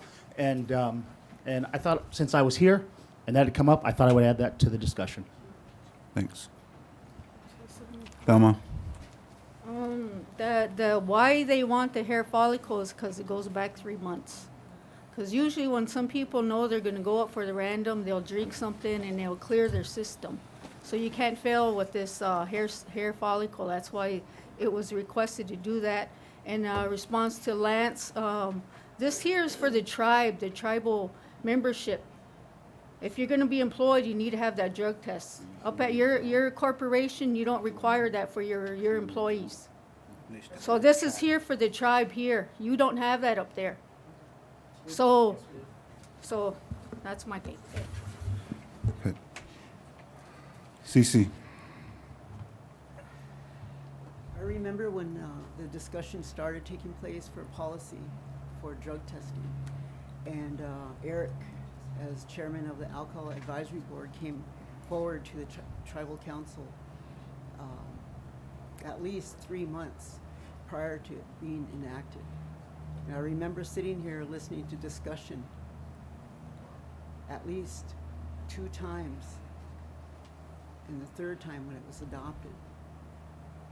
So it wasn't done at a drop of the hat. It was discussed hours in here. That's what I remember, because I was sitting in the audience all those times.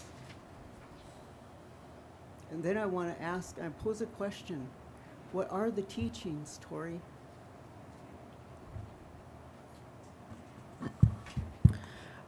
My teachings are that I don't compromise my hair. When I was a little girl, I was told to protect my hair. And this comes from both sides of my family. And I think that it's taboo that we even let anybody touch our hair. And so I grew up from a very young age being told about the power of my hair. And I'm not willing to give that up. And we all have our own unique teachings. I have relatives from my father's side. I have relatives from my mother's side. And so I don't think that I even have to validate my teachings on why I don't want to give my hair. And it's just really, I guess, hard for me to understand that an elder would be asking me to give my hair, that a tribal council would be asking me to give my hair, and the level of trauma that goes with the hair and the Native American indigenous experience. And it's a weapon. And I just think that when you do things in a bad way with ill intentions, you know, those things come back to you. And those aren't my teachings. That's the way it is. So I'm not giving you my hair. I'm telling you that. Roland, I told you that multiple times. And what you guys want to do, that's up to you. Could you be specific in those teachings? You're vague about what your belief is. I don't have to explain myself to you, CC. I will not be giving my hair to anyone. You are a tribal Thank you. council member. Yes. And you're looked upon as a public official. And we have a right to know what your belief is. I mean, you know, we're all here. Tell us My belief specifically what it is that my hair is sacred, and I For will what not be. purpose? It's my power. My hair is my power. For what? It gives me strength as an indigenous woman. For what, though? It's really just a vague. I've responded to this elder. Thanks, CC. Okay, thank you. Thank you, yeah. Tori. Just note that the hair follicle testing is in the Winnebago Tribe of Nebraska's policy. So the Winnebago Tribe of Nebraska is in their policy and procedures for drug testing. Cool. Joy, Oh, I just wanted to say something. come to the podium. When I was a young girl, I would travel around to powwows with my grandparents, my elders. And so when we would go to public places, my grandmother would always remind us, clean up after yourself, clean up your hair. Now, one time I asked her, I said, why do you want us to clean up our hair? And she said, because if somebody gets a hold of your hair, they can use it against you. They can use medicine on you. So what Tori's saying, I want to reinforce, it's not something that's just made up. I heard it too as a young girl. So I think, you know, as elected officials or public officials or employees or whatever you want to deem yourself, I think that, you know, she has a right to what she believes in. And as Indigenous people, we all believe that. So I just wanted to reinforce what she was saying. Thanks. Cool. Thanks. Eric? Eric? I would like to agree. She has a right to what she believes in. And so with that, that she's made it, knowing that she's not going to give up her hair to do what's in the Constitution and ethical code of ethics, along with Mr. Frenchman, Councilman Frenchman. And they made that known. They made that very well known that they have a strong stance in not doing it. And they have that ability to have that stance, which is respectable. I have to agree with them on that. But on the council, on the other hand, we do what we have to do to lead our people in the good way and lead by example. And so if what they believe is not what our people want, for us to lead them by example, then maybe the council is not their place. So that way we can all lead by example. And if you fail to lead by example, then who are you to hold anyone's feet to the fire who don't listen and follow the rules? And so with that, I think I'd like to request for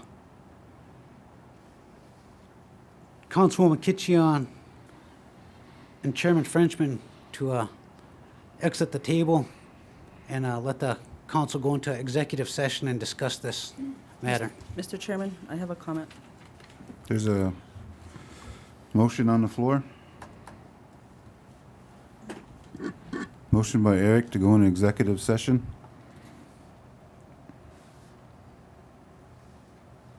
Why does it have to be an executive session? There's a motion on the floor. If this is for the people, why wouldn't you want everybody to see and hear it? Is there a second to the motion? I'll second. I have discussion. Discussion. Thank you for your motion, Eric, and thank you for your second.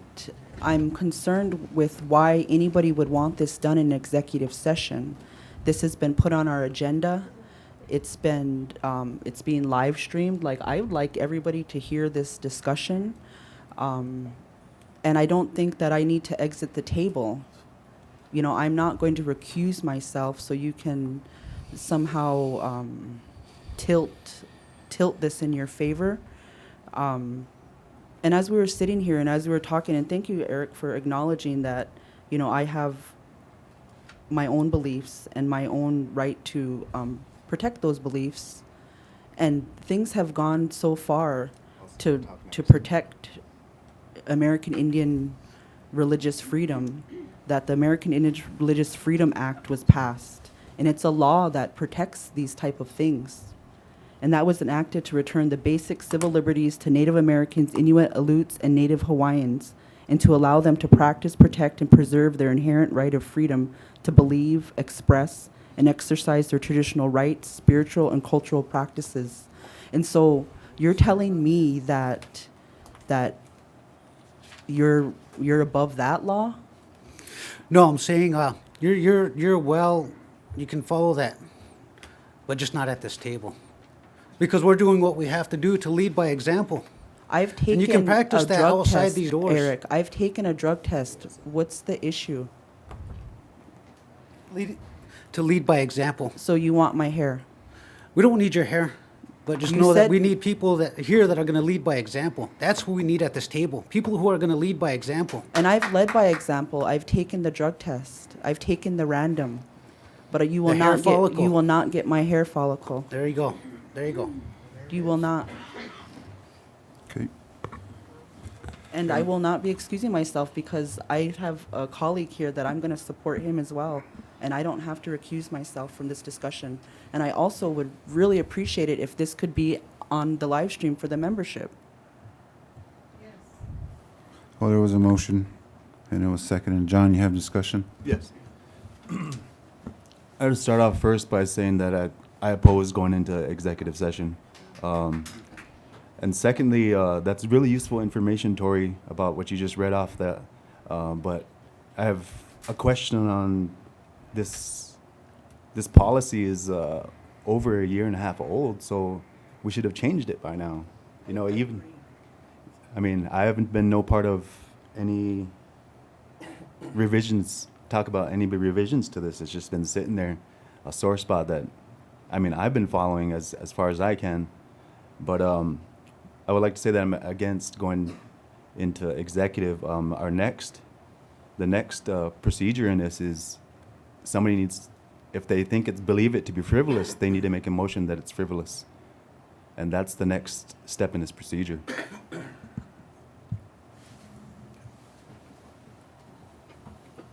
There was a motion. It was seconded to go in executive session and excuse Tori and Mel. Is there any objections? I object. Okay. Call for the vote. All in favor, raise your right hand of the motion. 3 yes. No. 3-4-0. Motion failed. We're still in session. The next, You have a complaint on your table. You need to ask if there's any council members to be frivolous. Okay. Now I ask the council if any of the members feel this is frivolous. I make a motion that this ethical complaint received by Eric Armel in regards to Mel Frenchman is frivolous. And my second part of the motion is that this topic come together in a convened special meeting so that this council can have input into this.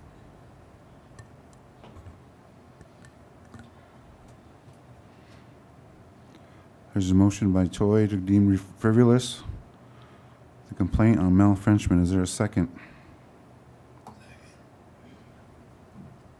Second by Louis. Is there any objections to the motion? I object. I object. Okay, call for the vote. All in favor? Raise your right hand.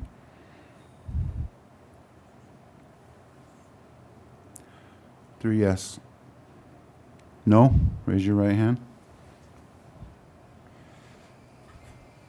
3-4-0.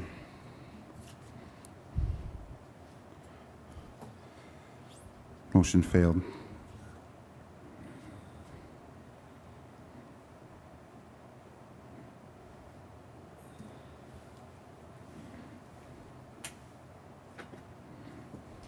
The next step is to appoint a committee. And they said that our legal told us to choose 3 from the council to be part of the committee.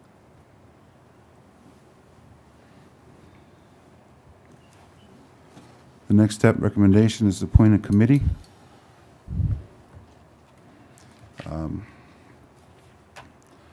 That recommendation was by. We have a handout. Did you get it yours? Yeah. There's a recommendation to appoint a committee of council members. 3. In the past, it was done by another committee. Just note that it was some HR, people within the Winnebago Tribe of Nebraska's organization's HR directors. Just note that. Is there a motion to appoint a committee? I'll make a motion to appoint a committee to Of 3 tribal council members? 3 tribal council members. Mr. Chairman, I have the committee is to do an investigation, and the council members are the decision makers, so how can your committee be the same ones that are the decision makers? The point of the committee is to gather information and bring forward that information to the council, so it doesn't seem fitting that the committee members are the decision makers. You don't gather your own evidence, and then you're also the judge and the jury. So let's use those HR directors. No. How would you say they did before? It was done in the past. It was done by the human resource directors, tribe, Winnebago, I believe, Little Priest Tribal College, and we can get that information. How it was done.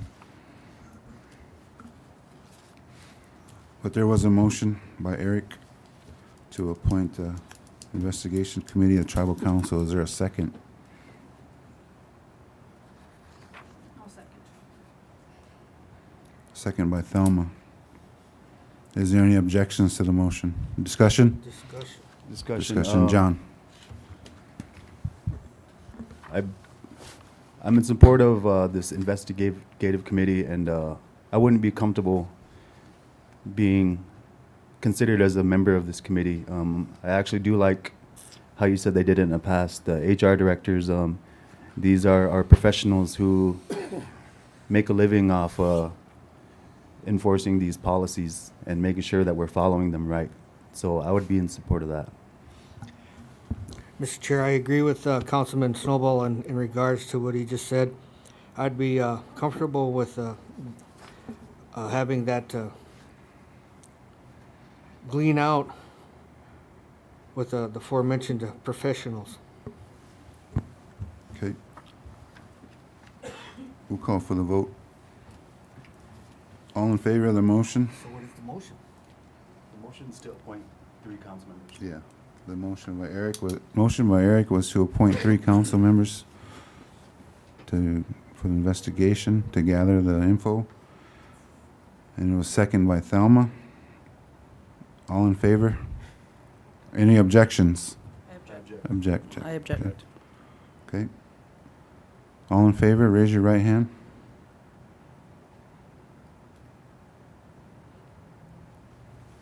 Two, three. Point of order. I think you should call this vote. It's under the motion. All in favor, 3. No? Raise your right hand. 3-4-0. Motion failed. Mr. Chair, I make a motion that we have an investigative committee on this ethical complaint. As mentioned previously by Vice Tribal Council Member John Snowball.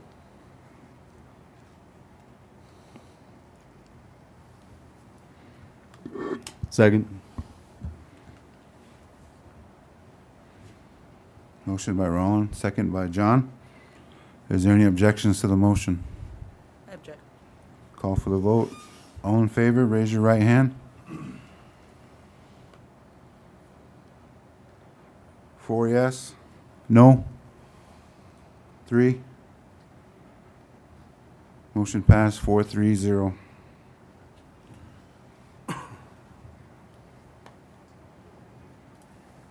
Next. Okay, we're on to Tory. Tory's complaint.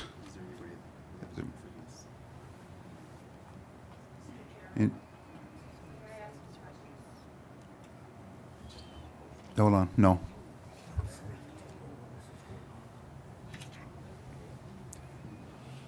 Is any of the council members deem this frivolous? I'd like to make a motion that the ethical complaint against Councilwoman Kitcheon is frivolous.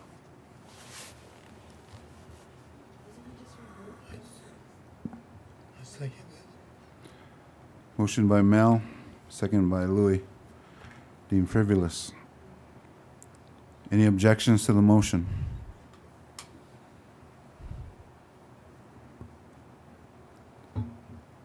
No objections? Object. Object. I object. Okay. Oh, wait, no. Call for the vote. All in favor, raise your right hand. 3? No?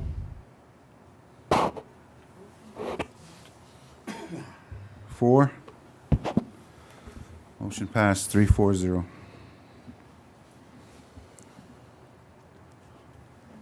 Next step is, Chairman, I'd like to make a motion that we appoint the HR directors of the Winnebago Tribe, Little Breeze Tribal College, and the Winnebago's Casino, and appoint them as part of the investigation committee of Tory Kitchen.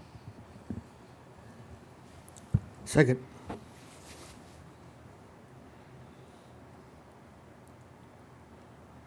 motion by John, second by Roland. Is there any objections to the motion? Is there any objections to the motion? I object. Call for the vote. All in favor, raise your right hand. 4. No. 3. Votes 4-3-0. Motion passed.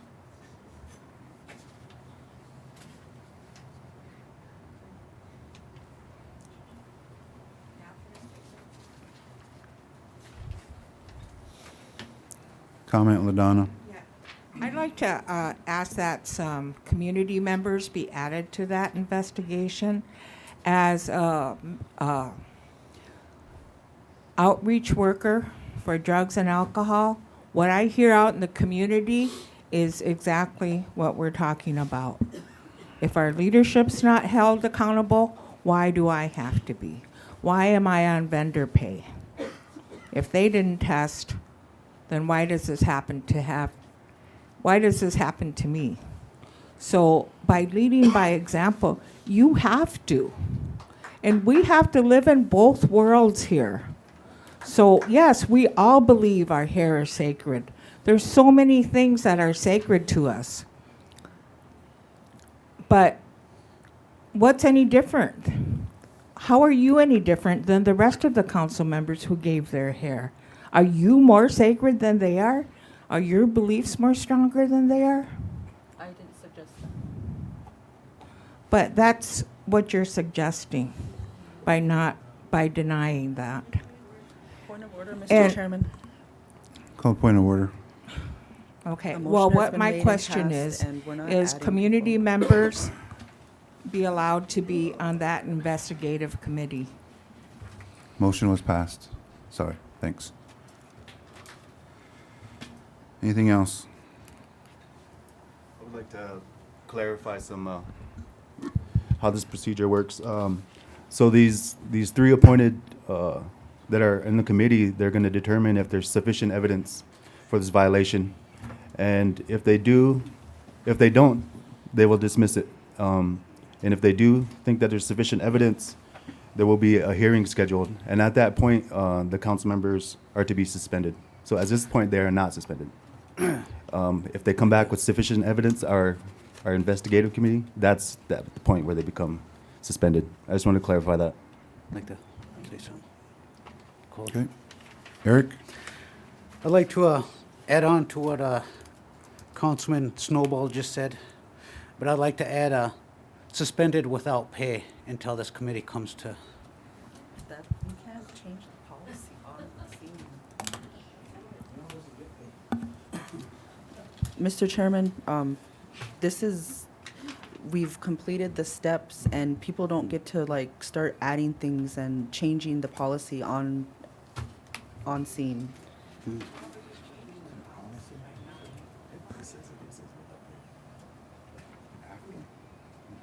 Pending the investigation. If the committee says that they need a hearing, and then, yeah, it is without pay, it says it. So they continue. So we have to follow that. Yeah. So there's no, So we have to go through that. there's no suspension. At this point, there's no Okay. suspension. We'll call it 30 days? 45, 30, 45 days, 30 days? What does the policy say? Does it say 30 days? The policy doesn't really address it. So I guess that is a decision that we need to make. And as far as, because it does involve Councilwoman Tory and Councilman Frenchman, I would support any recommendation that you have.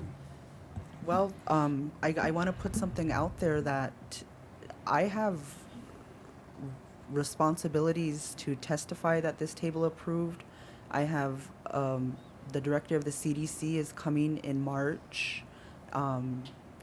There's a lot of things that are happening in the next 60 days that have a great weight on the work that we're doing, and so you guys can decide on the time frame, but I want you to know one of you are going to have to pick up that work, and if you don't want me to do that work, I'm just saying, like, there are real firm things. The National Indian Health Board is sponsoring that conference in Omaha. I'm the chair of the National Indian Health Board, so I don't take this very lightly.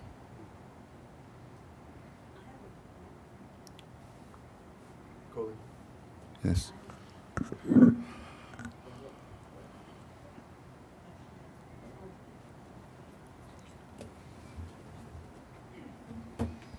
I used to work in HR, and saliva testing goes back 3 months as well, and it's less invasive than hair follicle testing. So I'm wondering why that has never been brought up as an option. What was that? Saliva testing. It's a swab, and you stick it in your mouth for about 10 minutes. And How far back does that go? 3 months. Thank you. Thank you for that suggestion. I'm not happy about cutting my hair every time either. So if we could do saliva, that'd be awesome. That's just as good. I'd like to We'd have say to- that there are other board members on that board. That there's not only one person on that board, but there's more than one member on that board that would cover down. Cassie. Good morning. I just wanted to speak to a few of the things. I've been sitting here watching our leaders and watching basically a witch hunt. And one thing that I want to say is we can't pick and choose when we want to use our culture. And it just seems like you use it when it's convenient. This is traditional.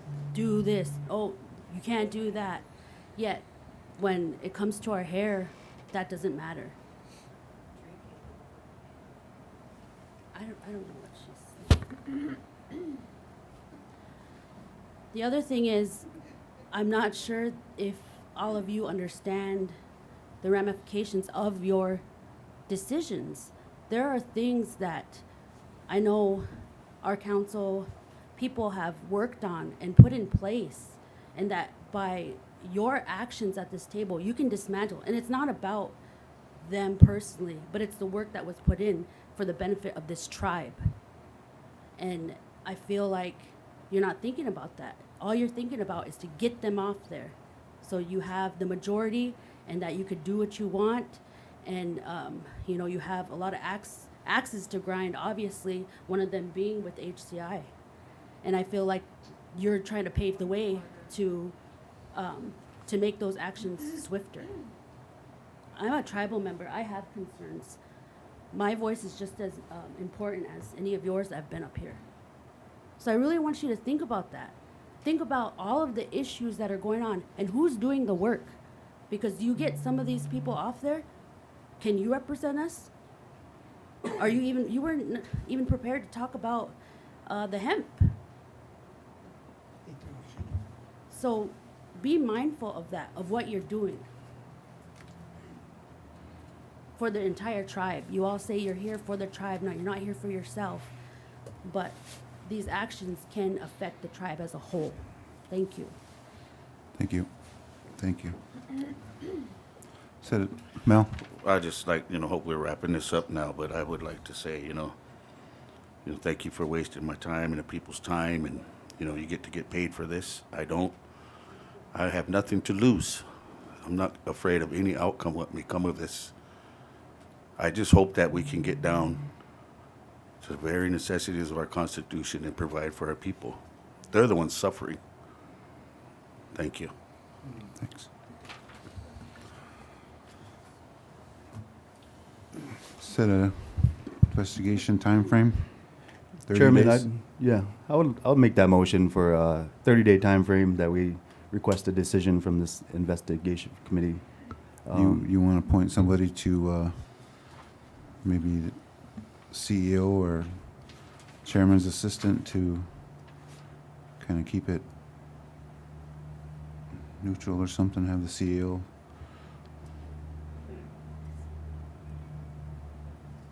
Mr. Chair, I'd like to make a motion to appoint either Harold Cleveland or Jeannie Eagle. Wait. John made a motion for 30 days, invest to, For them to come back with their decision. okay, and I'll second contact that. to contact the, Chairman's office, just contact the chairman's office. okay. Motion by John, and was second by Eric. Is there any objections to this motion? Comment? I need 60 days to finish my work. I can't go into what I have to work on with this hanging over my head. I got work to do. I think there's a motion on the floor. Any objections? Comment? Object? Louis? I think this whole situation is unfortunate.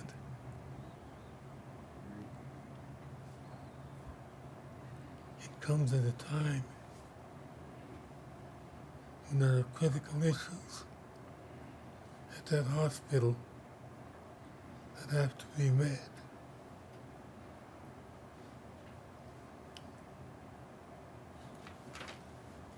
I judge people by their character.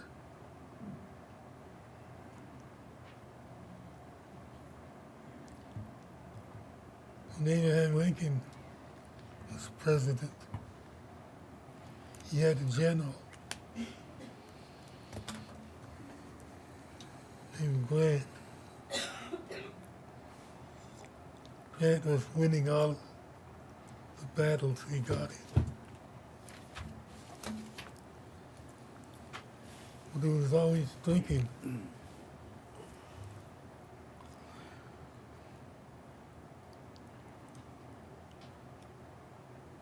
The other generals complained. How come he gets to drink that whiskey?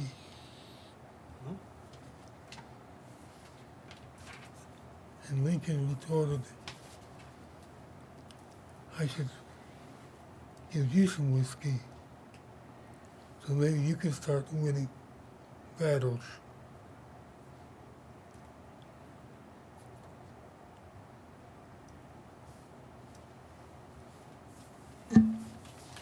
I have seen no unethical behavior on the part of Mel and Victoria.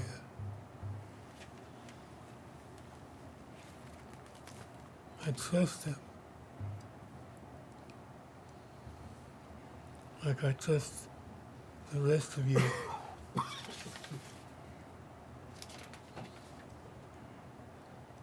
And we need to work together. We need to do it for the people. What we're talking about, what we're doing.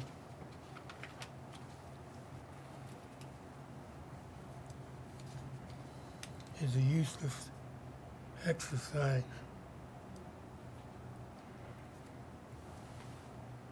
We need to go back to reality. And we need to accept each other for who we are and the way we are.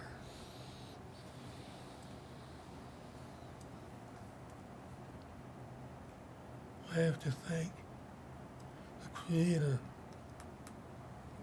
every morning for helping me make it through the day sober. need to help me.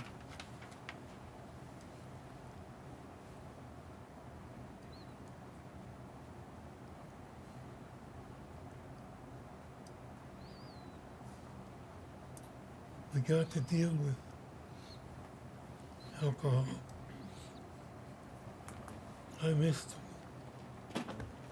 the winos.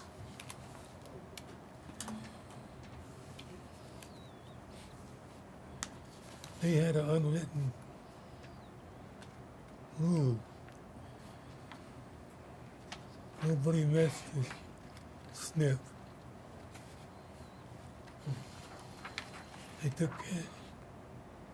took care of him. They didn't have to. They took care of a man with no arms.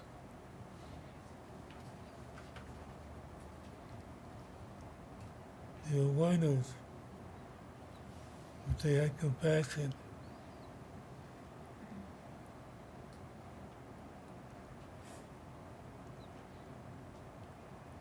I look on people experiencing drug and alcohol problems with compassion.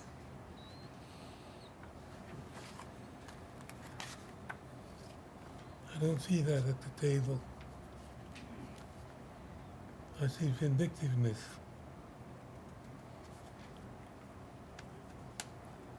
And that doesn't solve problems. It just keeps them blowing in the wind.